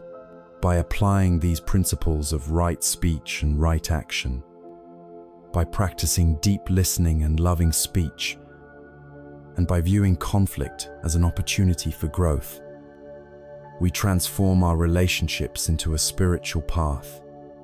We bring the vast wisdom of interbeing into the heart of our human experience, and as we harmonize our conduct in our personal lives, we are naturally led to consider the broader sphere, where we spend so much of our time and energy, our work. How can we bring this same wisdom and integrity into our professional lives, into the very way we sustain ourselves in the world? This is the question of right livelihood. Having brought the wisdom of interbeing into the heart of our relationships, transforming them into a spiritual practice, we now turn to the domain that consumes the largest portion of our waking lives, our work. For many people in the modern world, work is a source of immense stress, a relentless cycle of striving and exhaustion, a means to an end, a way to pay the bills until the weekend arrives. We often live a fragmented life, separating our quest for peace and happiness from the 40, 50, or 60 hours a week we dedicate to our profession. The Buddha's path, however, is a path of integration, not fragmentation. It invites us to weave our spiritual practice into the very fabric of our daily existence. And this includes our work. This is the principle of right livelihood, or Chengman, a call to transform our job into a path of awakening. In its most traditional sense, right livelihood addresses the what of our work. It asks us to choose a profession that does not cause harm to ourselves or others. The Buddha was explicit about certain livelihoods to be avoided because they directly trade in suffering, dealing in weapons, which facilitate violence, dealing in living beings, which includes animal slaughter, human trafficking, and slavery, dealing in poisons and intoxicants that cloud the mind and harm the body. The guiding principle is simple and flows directly from the law of karma and the truth of interbeing. Earn your living in a way that is not predicated on the pain, deception, or exploitation of any living being. In our complex global economy, this requires us to look deeply at the consequences of our work, to consider the ripples our profession sends out into the world. For most of us, however, the challenge is not that our work is overtly harmful, but that it feels meaningless, mundane, or deeply unsatisfying. This is where the profound wisdom of right livelihood expands beyond the what to the how. It teaches that any form of work, no matter how humble, can become a noble and meaningful practice if we bring the right attitude and intention to it. There is a classic Zen story about a young, intellectually brilliant monk who arrives at a famous monastery. He is eager to debate philosophy and plumb the depths of scripture with the great master. But to his dismay, the master gives him the simple task of sweeping the temple courtyard every morning. The young monk is insulted. He feels his talents are being wasted on such menial labor. One morning, the master watches him as he listlessly pushes the leaves around with his broom. The master asks him, "When you are sweeping, are you just sweeping leaves? Or are you sweeping away the dust of your own mind?" This question awakens the young monk. He realizes that he has been looking for wisdom everywhere, except for the one place it can always be found in the present moment. From that day on, His work becomes his meditation. Each stroke of the broom is an act of mindfulness. He is not just sweeping dirt. He is sweeping away his own arrogance. He is not just clearing a path. He is clearing his mind of distraction. He is not just performing a chore. He is serving the community by creating a space of beauty and tranquility. He discovers that the sacred is not hidden away in ancient texts, but is present in the simple, focused, wholehearted execution of any task. Like this monk, we can transform our work. A person cleaning an office is not just emptying trash cans. They are creating an environment of order and health for others to work in. An accountant is not just crunching numbers. They are practicing integrity and creating clarity and trust. A software programmer is not just writing code. They are building tools that can connect and help people. The meaning is not in the task, but in the intention and the quality of awareness we bring to it. This shift in perspective requires us to redefine success. Our culture relentlessly programs us to measure success by external metrics, the size of our paycheck, the prestige of our job title, the corner office, the luxury car. We climb the ladder, only to find that each new rung provides only a fleeting sense of satisfaction before our eyes fixate on the next one. This is the endless cycle of striving that leads to burnout. Right livelihood invites us to cultivate a parallel definition of success, inner success. This is a success measured not by what we get, but by what we give. It is the deep satisfaction of a job done with care and integrity. It is the peace of mind that comes from knowing you have not harmed anyone in the course of your day. It is the quiet joy of having contributed something positive, however small, to the greater web of being. This inner success is stable, reliable, and completely within our control. The worldly winds of gain and loss, praise and blame, can blow all they want, but they cannot touch this inner sense of worth and contentment. With this new understanding, our workplace ceases to be a battlefield and becomes a practice center, a monastery for the modern world. Every challenge becomes an opportunity for growth. The difficult colleague or demanding boss is no longer just a source of frustration. They are our greatest teacher in the art of patience. A looming deadline is not a catastrophe. It is a chance to practice mindfulness under pressure, to stay anchored in our breath instead of being carried away by a storm of anxiety. A collaborative project becomes a laboratory for skillful communication, for listening deeply to others' ideas and letting go of our own ego for the sake of a shared goal. When we make a mistake, it is not a reason for shame, but an opportunity to practice self-compassion, to learn from the experience, and to begin again with greater wisdom. By reframing our professional lives in this way, we dissolve the fragmentation between our work and our spiritual path. They become one and the same when we begin to align our external life with our inner values in this way. When our actions, our speech, and our livelihood are all harmonized with the path of wisdom and compassion, a profound integration occurs. We are no longer living a double life, trying to find an hour of peace on a meditation cushion to fortify ourselves against a day of stressful, meaningless toil. Our life begins to feel whole, seamless, and authentic, and from this place of integration, a different kind of happiness begins to emerge. It is not the fleeting excitement of external achievement, but a deep and abiding sense of well-being that arises from within.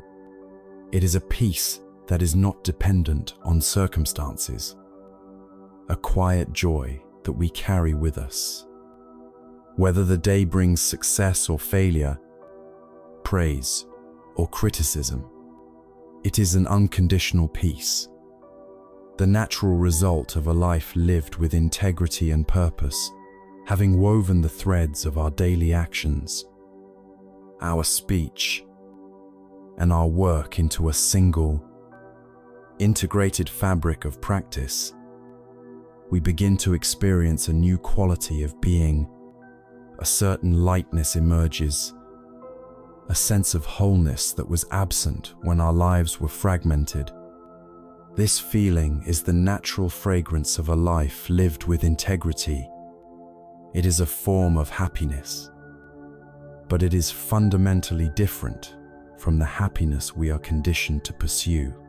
To understand this difference is to discover the key to a peace that cannot be taken away, a joy that is not dependent on circumstance.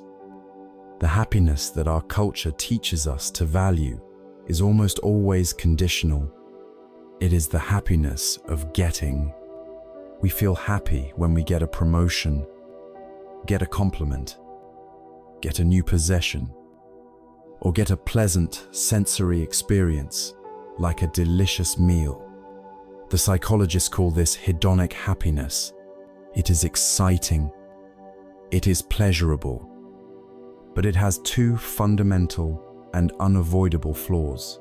It is dependent on external conditions, and it is impermanent, since all external conditions are, by their very nature, subject to change. This kind of happiness is inherently fragile. The new car gets scratched. The praise is followed by criticism. The pleasant feeling fades. This leaves us on a perpetual treadmill, needing another success, another purchase, another thrill to recapture that fleeting high. We spend our lives chasing moments of pleasure and running from moments of pain, a state of constant agitation that we mistake for living fully. But there is another kind of happiness, a deeper current of well-being that flows beneath the turbulent surface of our daily gains and losses. In the Buddhist tradition, the word sukha points to this profound sense of flourishing. It is not the happiness of getting, but the peace of being. It is an unconditional peace, a eudaimonic well-being that arises not from what is happening outside of us, but from the quality of our own mind. It is a state of inner balance, clarity, and contentment that can coexist with life's inevitable difficulties. It is the quiet stillness in the eye of the hurricane. This is the peace that comes not from perfecting our life circumstances, but from transforming our relationship to them. It is the natural result of the path. We have been exploring the peace that comes from a mind calmed by mindfulness, a heart opened by compassion, and a life guided by wisdom and ethical action. If this deeper well-being doesn't come from the big, exciting moments, where then do we find it? We find it by learning to appreciate the subtle, blameless pleasures that are available to us in every moment. The Buddha called this niramisa sukha, a happiness that is not born of the flesh, not dependent on satisfying worldly desires. It is the joy of simplicity. It is the profound satisfaction of taking a single, deep, conscious breath and feeling the life force entering your body. It is the simple delight of noticing the warmth of the sun on your skin, or the cool breeze that offers relief on a hot day. It is the quiet wonder of looking closely at the intricate, lace-like pattern on a fallen leaf, or the mesmerizing dance of dust motes in a sunbeam.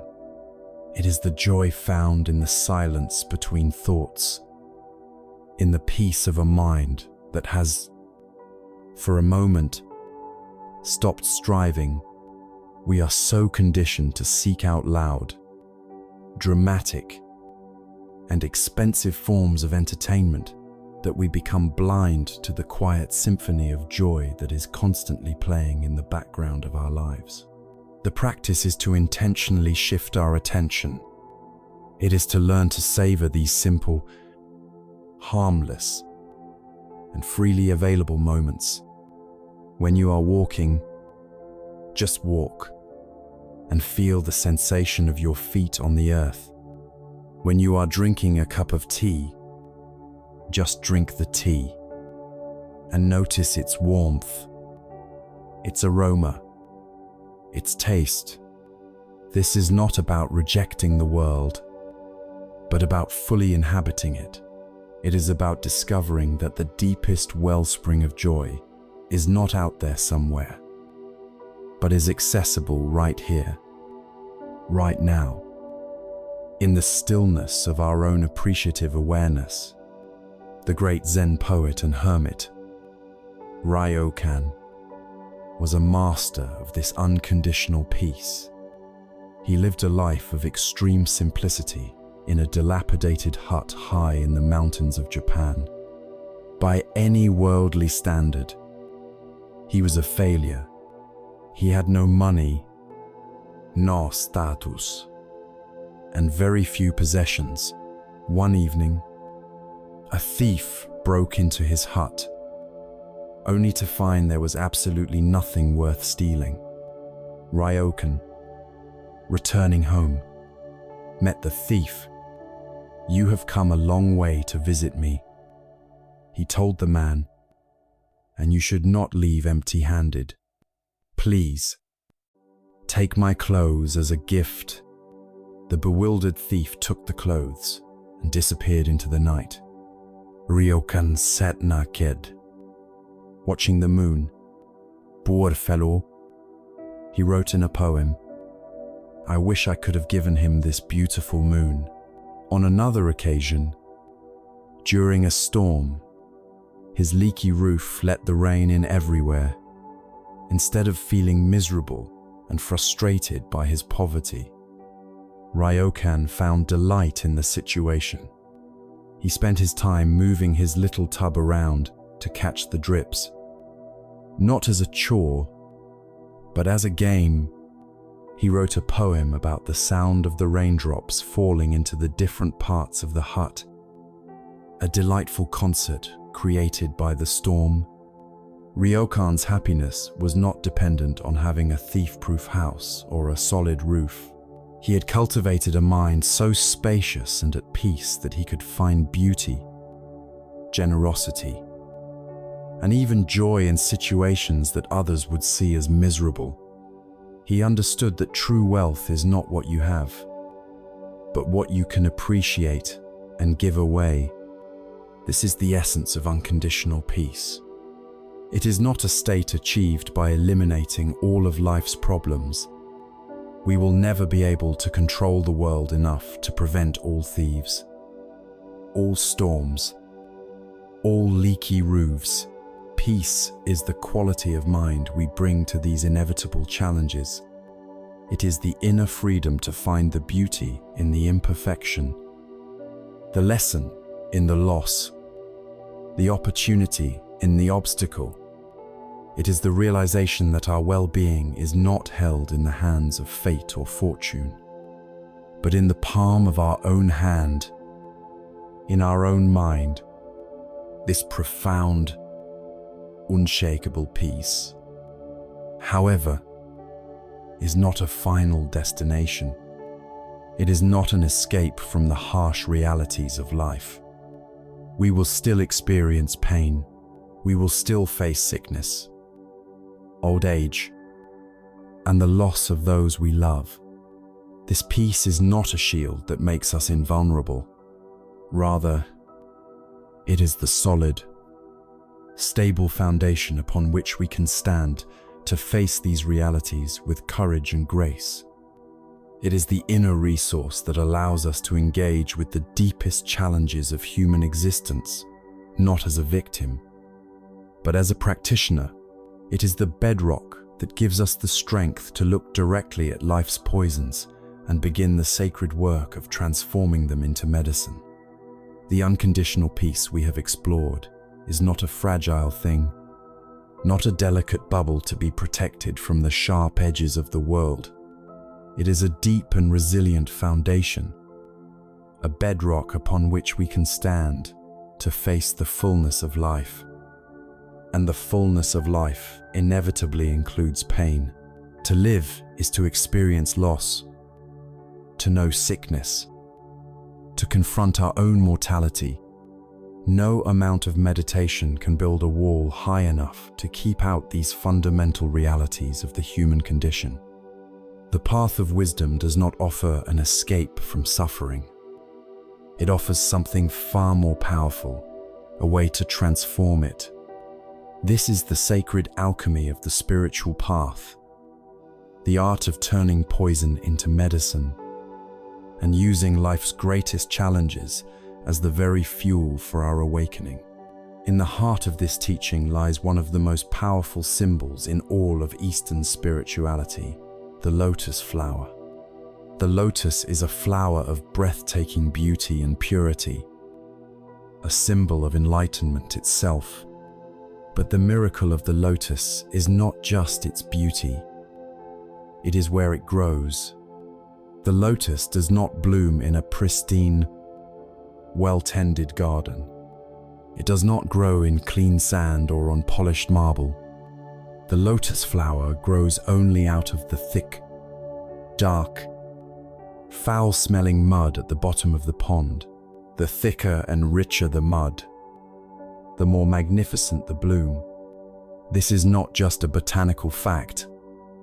It is a profound metaphor for our own lives. The mud is our suffering, our grief, our fear, our disappointment, our pain. The lotus is the awakened heart, the flower of wisdom, compassion, and freedom. The lesson is radical and clear. No mud, no lotus. We do not achieve enlightenment by avoiding the messy, difficult, painful parts of life, but by digging into them, by using their rich nutrients to grow. This perspective fundamentally changes our relationship with difficulty. Instead of asking, "Why is this terrible thing happening to me?" we learn to ask, "What is this trying to teach me? How can I use this as practice?" Every challenge becomes a part of our curriculum. The most difficult person in our life, the one who pushes all of our buttons, ceases to be merely an antagonist and becomes our greatest teacher in patience and understanding. They are a living mirror, showing us exactly where our own minds are still reactive, where our equanimity is still weak. Without them, we might live under the illusion that we are patient, but they give us the precious, if painful, opportunity to truly cultivate that quality. The devastating experience of loss becomes a profound, harsh, teacher of impermanence. It shatters our comfortable illusion that things will always stay the same. In the searing pain of grief, we are taught, in a way that no book ever could, the preciousness of the present moment. We learn to cherish the people in our lives more deeply, knowing now in our very bones that nothing is guaranteed. The pain of loss carves out a space in our hearts that can then be filled with a deeper appreciation for life itself. Even our fear becomes an invaluable guide. Fear is a spiritual diagnostic tool. It shines a bright, unwavering light on our attachments. When you feel fear, ask yourself, what am I afraid of losing? Am I afraid of losing my reputation, my comfort, my financial security, my sense of control, my very life? Fear points directly to the places where we are still clinging, where we are not yet free. It shows us where the work remains to be done. This alchemical transformation of suffering is not just a change in mindset. It is also supported by powerful practices. One of the most profound is the Tibetan Buddhist meditation known as Tonglen, which means giving and receiving. This practice radically reverses our habitual pattern of pushing away pain and grasping at pleasure. It is an act of supreme courage and compassion. In Tonglen, we intentionally work with the breath. On the in-breath, you visualize taking in the suffering of another person, or even your own suffering.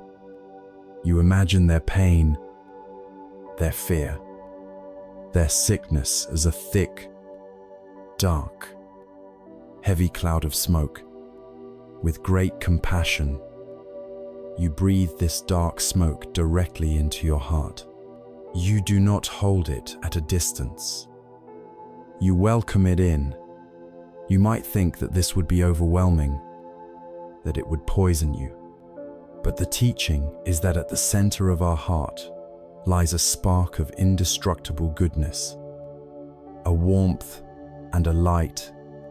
When the dark smoke of suffering touches this luminous core, a transformation occurs.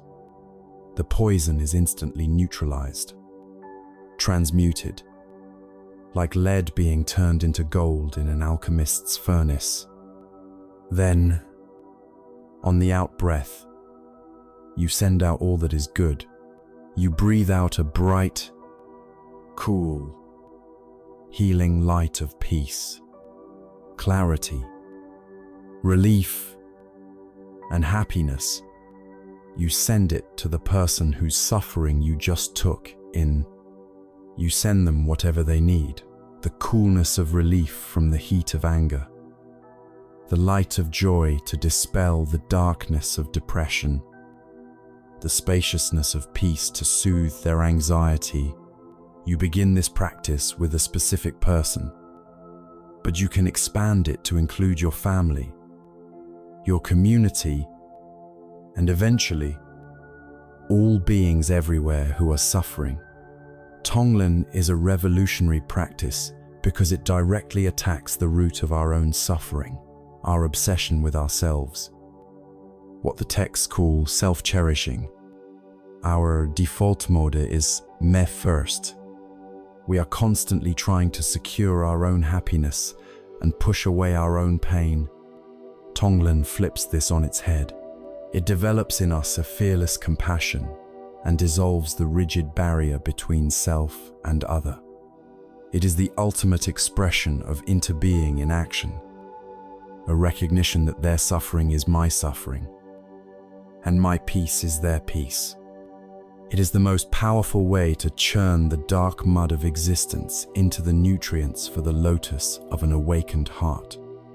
When we cultivate this ability to meet pain with an open, transformative heart, our fundamental trust in life begins to deepen.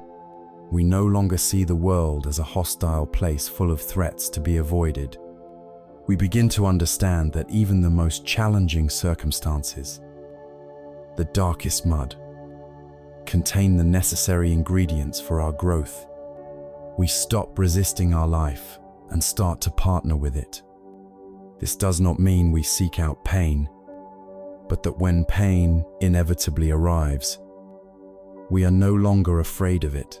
We have the confidence that we can work with it, that we can use it, that it can be a gateway to greater wisdom and deeper love. This profound, embodied trust is a form of great faith, not a blind faith in a dogma or a deity, but a confident faith in the transformative process of life itself, and in our own innate capacity to grow. It is the faith that allows us to finally let go, to stop fighting, and to allow the universe to deliver not what we want, but what we truly need to awaken. Having walked the path of transformation, having learned to use the very poisons of life as medicine for the heart, we arrive at a place of profound inner strength. With this strength, a new quality of mind begins to blossom, a quality that is the culmination of this entire journey. It is a quality of deep and abiding trust. We now return to the central theme of our exploration, to the statement, "Stay calm and let the universe deliver what you deserve." We can now see that this is not a passive platitude or a call for wishful thinking. It is the final, liberating instruction for a mind that has done the deep, inner work of waking up. It is the emergence of what is known as saddha, or the great faith. This is not the blind faith that asks us to believe in something without evidence. This is not a hope that some external deity will rescue us from our problems. Saddha is better translated as a deep, verified confidence or conviction. It is the trust that is born from direct experience. It is the unshakable confidence a master carpenter has in their tools, not because they read about them, but because they have used them to build 1,000 things. Our practice has been our workshop. We have seen for ourselves the truth of impermanence in the passing of our own thoughts and emotions. We have experienced the law of karma firsthand, noticing that when we act with anger, we feel contracted and miserable, and when we act with kindness, we feel open and at peace. We have glimpsed the reality of interbeing, understanding that our well-being is not separate from the well-being of others. This faith, this saddha, is not a belief system we adopt. It is a conclusion we reach based on our own investigation of reality. We have spent this entire journey learning how to be skillful spiritual farmers. We have learned to prepare the soil of our minds through mindfulness. We have learned to pull the weeds of attachment, aversion, and ignorance. We have learned to carefully select and plant the most precious seeds, the seeds of patience, of compassion, of ethical action, of wisdom, and of joy. We have watered these seeds with our consistent effort and protected them with our equanimity. The essence of great faith is now to trust the process of growth. A farmer who has done all this work does not then stand over the field, anxiously digging up the seeds every day to see if they are sprouting.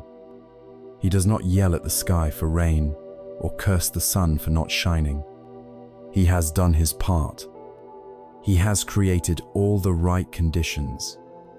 Now, he trusts in the laws of nature to do the rest. He trusts that, in their own time, the seeds will sprout, the plants will grow, and the harvest will come. This is the stage we have reached. Trust the seeds you have so carefully sown in your own heart and mind. This brings us to a crucial re-evaluation of the phrase, "what you deserve." Our consumer culture has trained us to think of what we deserve in terms of external rewards: a bigger salary, a more luxurious house, a perfect relationship, public recognition. But the universe is not a cosmic vending machine that dispenses material prizes for good behavior. The deserving that this path speaks of is far more profound and valuable. What you deserve is simply the natural, inescapable karmic result of the seeds you have planted. If you have diligently planted seeds of mindfulness, what you deserve, and what the universe will unfailingly deliver, is a mind of greater clarity and presence. If you have planted seeds of compassion, you will receive the harvest of a soft heart and a deep sense of connection with others. If you have planted seeds of wisdom, you will reap the fruit of freedom from delusion. The ultimate reward, the thing we truly deserve from a life lived with awareness and integrity, is inner peace. It is a freedom that no amount of money can buy and no worldly failure can take away. The practical application of this great faith is the final act of letting go. It is the letting go of anxiety about the outcome. We learn to pour our entire being into the present moment, into the action itself, without being attached to its fruit. We do our work with the utmost care and skill. We speak our truth with the greatest kindness we can muster. We act with an intention that is as pure and selfless as possible. And then we release it. We let it go. We offer our efforts to the vast web of interbeing and trust that the results will be what they will be. The timing of the harvest is not in our hands. The form it takes may surprise us. To constantly worry about the result is to live in the future, to add a layer of needless suffering and tension to our lives. The practice is to find our joy and our meaning in the nobility of the effort itself, in the simple, profound act of sowing good seeds. The harvest will take care of itself. There is an old story of a man who was desperate to find enlightenment. He was a sincere and dedicated seeker. He traveled all over the country. From one great master to another, he learned dozens of complex meditation techniques. He sat for hours until his legs were numb. He forced his breath. He wrestled his thoughts into submission. He put forth immense, heroic effort, but he only grew more and more frustrated. The more he strived for enlightenment, the more it seemed to elude him. He was constantly measuring his progress, judging his practice, and finding himself wanting. He was completely exhausted. One day, utterly defeated, he sat down by a river. He just gave up. He surrendered. He let go of his identity as a great seeker. He let go of his goal of enlightenment. He let go of every technique he had ever learned. He accepted that he was a failure. And in that acceptance, he found a strange sense of peace. He had nothing left to do, nowhere left to go, no one left to become. He simply sat, listening to the sound of the water, feeling the breeze on his skin. And in that moment of complete, effortless, non-striving surrender, his mind became utterly still, spacious, and luminous. The peace and freedom he had been chasing around the world with such desperate effort was right there. In the simple act of being, it was not a prize to be won, but a reality to be relaxed into once the striver finally got out of the way. This is the final paradox of the path. Our effort is essential. It gets us to the riverbank. It clears away the gross obstacles and purifies the mind. But the final crossing is an act of grace, an act of letting go. The great faith, or saddha, is what allows us to make that final release. It is the confidence to stop struggling, to stop controlling, and to trust that the current of life will carry us home. Having walked this long journey from the recognition of our suffering to the understanding of its deepest causes, And having cultivated the tools to transform our hearts and minds, we arrive here, at a place of profound and intelligent trust. The only task remaining is to allow this wisdom, this peace, this faith to permeate every remaining corner of our lives, to make every breath and every step an expression of this awakened understanding. Having journeyed through the landscape of the mind, from the sharp pains of striving to the expansive peace of letting go, we arrive at the great faith, a profound trust in the process of life itself. But this trust is not a destination at which to stop and rest. It is a gateway. It is the key that unlocks the door from a life spent seeking awakening to a life spent living it. The final chapter of this journey is about integration. It is about how we take all of this wisdom, all of this insight, and weave it into the very texture of our daily existence, transforming every moment into an expression of a free and compassionate heart. This is the awakened life. For centuries, Zen Buddhism has used a series of 10 simple drawings, known as the 10 bulls or the 10 ox herding pictures, to describe this path. The story begins with a man who has lost his ox. The ox represents our true nature, our inherently peaceful and enlightened mind. At the beginning, like us, he is lost, confused, and suffering, searching desperately everywhere outside of himself for this thing he has lost. This was our starting point, the ache of striving, the pain of attachment, the feeling that something essential was missing from our lives. Then, he finds the traces of the ox, a few footprints in the dirt. This is the moment we first encounter the teachings. The first time we hear about mindfulness, impermanence, or karma. It is the dawning of hope, the realization that there is a path that might lead us home. We begin to practice, and eventually, we catch a first glimpse of the ox itself. This is that first, unforgettable moment of true presence in meditation. A flash of insight, a genuine feeling of compassion. We know, in that moment, that the ox is real. The journey then becomes one of catching and taming the ox. This is the hard work of the path. The ox, representing our deeply conditioned mind, is wild and powerful.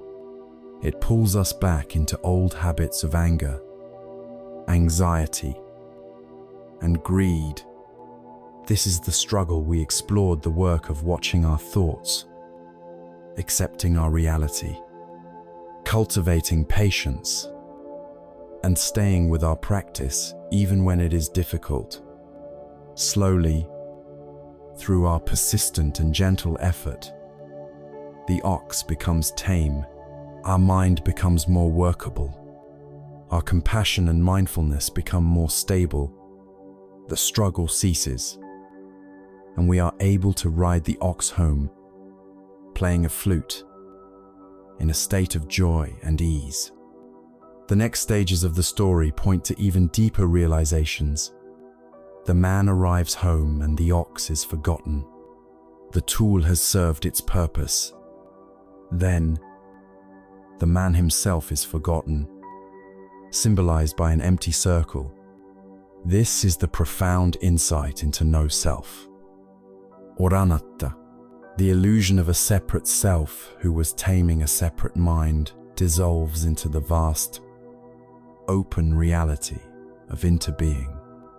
We realize we are not the wave, but the ocean itself.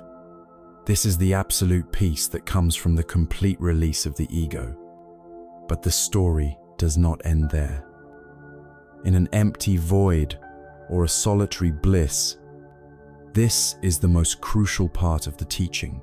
The final picture is not of a hermit meditating in a cave, but of the man, now a smiling, pot-bellied, joyful sage, returning to the town, to the marketplace.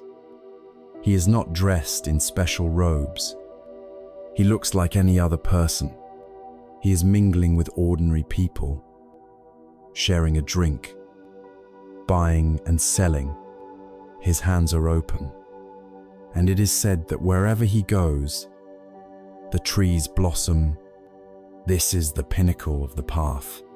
The awakened life is not a withdrawal from the world, but a full, compassionate, and joyful engagement with it. This final image teaches us everything we need to know about integration. It shows us that our practice is no longer confined to the meditation cushion. The cushion was the training ground, but the world is the stage. The marketplace, with all its noise, its chaos, its transactions, and its dramas, is now the monastery. Every interaction is an opportunity to practice. Every conversation is a chance for right speech. Every decision is a chance for right action. Every breath is a return to the peace of our true nature. This image also reveals the true meaning of freedom. The sage in the marketplace is not free from problems. The people around him still get sick. They still argue. They still suffer. The worldly winds of gain and loss, praise and blame, still blow through the town square. His freedom is not the absence of problems, but the absolute, unshakable ability to meet those problems with an open heart and a mind of peace, without being drowned by them. He is free because he is no longer attached to any particular outcome. He is the calm center of the storm. Furthermore, his life demonstrates a return to profound simplicity. The goal of this entire journey is not to become a superhuman being with esoteric powers, but to become a truly, fully human being. The joy of the awakened life is the joy of living an ordinary life with an extraordinary mind, a mind that is free from the constant chatter of the ego, a mind that sees the beauty in the mundane, a mind that is moved by compassion. It is the simple joy of eating when you are hungry, sleeping when you are tired, and helping when you see a need, all without the inner conflict and resistance that plagues a divided mind. Finally, the journey of the 10 bulls reveals the ultimate truth that we are our own refuge. The man in the story realizes that the ox was never truly lost. It was his own true nature, his own heart-mind. All along, he was searching outside for a treasure that was always and already within him. After his long journey, he finds the peace he was seeking, not in a distant land or a special state, but in the familiar ground of his own being. The Buddha's final words were, "Be a light unto yourselves. Be a refuge unto yourselves. Seek no other refuge." This entire path has been a journey of uncovering that inner light, of learning to trust that inner refuge. The peace you have been searching for is not something you need to acquire. It is something you need only to uncover. It has been here, patiently waiting, through all your striving. And so, we stand at the end of this long exploration, but at the true beginning of our awakened life. We have moved from a clenched fist of fearful control to the open hand of compassionate engagement. We see now that the goal is not to escape the world, but to enter it more fully. to be a source of peace and joy within it. Just like the sage in the marketplace, this is the promise of the path. A promise not of a life without challenges, but of a life filled with meaning, grace, and unshakable freedom. We have traveled a great distance together, on a journey not across land or sea, but through the inner landscape of the heart and mind. We began with the image of a tightly clenched fist, grasping at the sand of life, only to find that the more we squeezed, the more our peace slipped through our fingers. We examined this ache of striving, the subtle suffering that comes from resisting the world as it is. Then, with the light of ancient wisdom, we began to gently unclench that fist. The understanding of impermanence and no-self loosened our grip on who we thought we were. The practice of mindfulness allowed us to observe our own minds with a newfound clarity. We cultivated compassion, and our fingers began to unfurl. We practiced patience and acceptance, and the tension began to dissolve. Finally, with the arrival of a deep and intelligent faith, the hand opened completely, not in an act of loss or defeat, but in an act of profound surrender and receptivity. We realized this entire journey was never about becoming someone new. It was always about returning to the spacious, peaceful awareness that is our true home. This brings us to the core of our message, the promise held in the title to stay calm and let the universe deliver what you deserve. We can see now that this is not a passive wish, but the natural outcome of a life lived in harmony with the way things are. It is the law of karma, which simply states that our actions create our world, and what you deserve is not the material wealth or external validation our culture prizes. It is something infinitely more valuable. When you plant the seeds of mindfulness, the harvest you deserve and will surely receive is clarity. When you plant the seeds of compassion, the fruit you deserve is a heart free from the prison of resentment. When you plant the seeds of wisdom, the peace you deserve is the freedom from the tyranny of your own ego. Peace, we now understand, is not a destination we must struggle to reach. It is a way of traveling. It is the quality of awareness we bring to this moment, and this one, and this one. And so, this journey is now yours. These tools, these insights, these practices now belong to you. The path forward is not about achieving some perfect, enlightened state, but about integrating this understanding into the messy, beautiful reality of your daily life. Be patient with yourself. There will be moments you forget, moments the fist clenches again out of old habit. It does not matter. Every moment is a new beginning. Every breath is a chance to come home.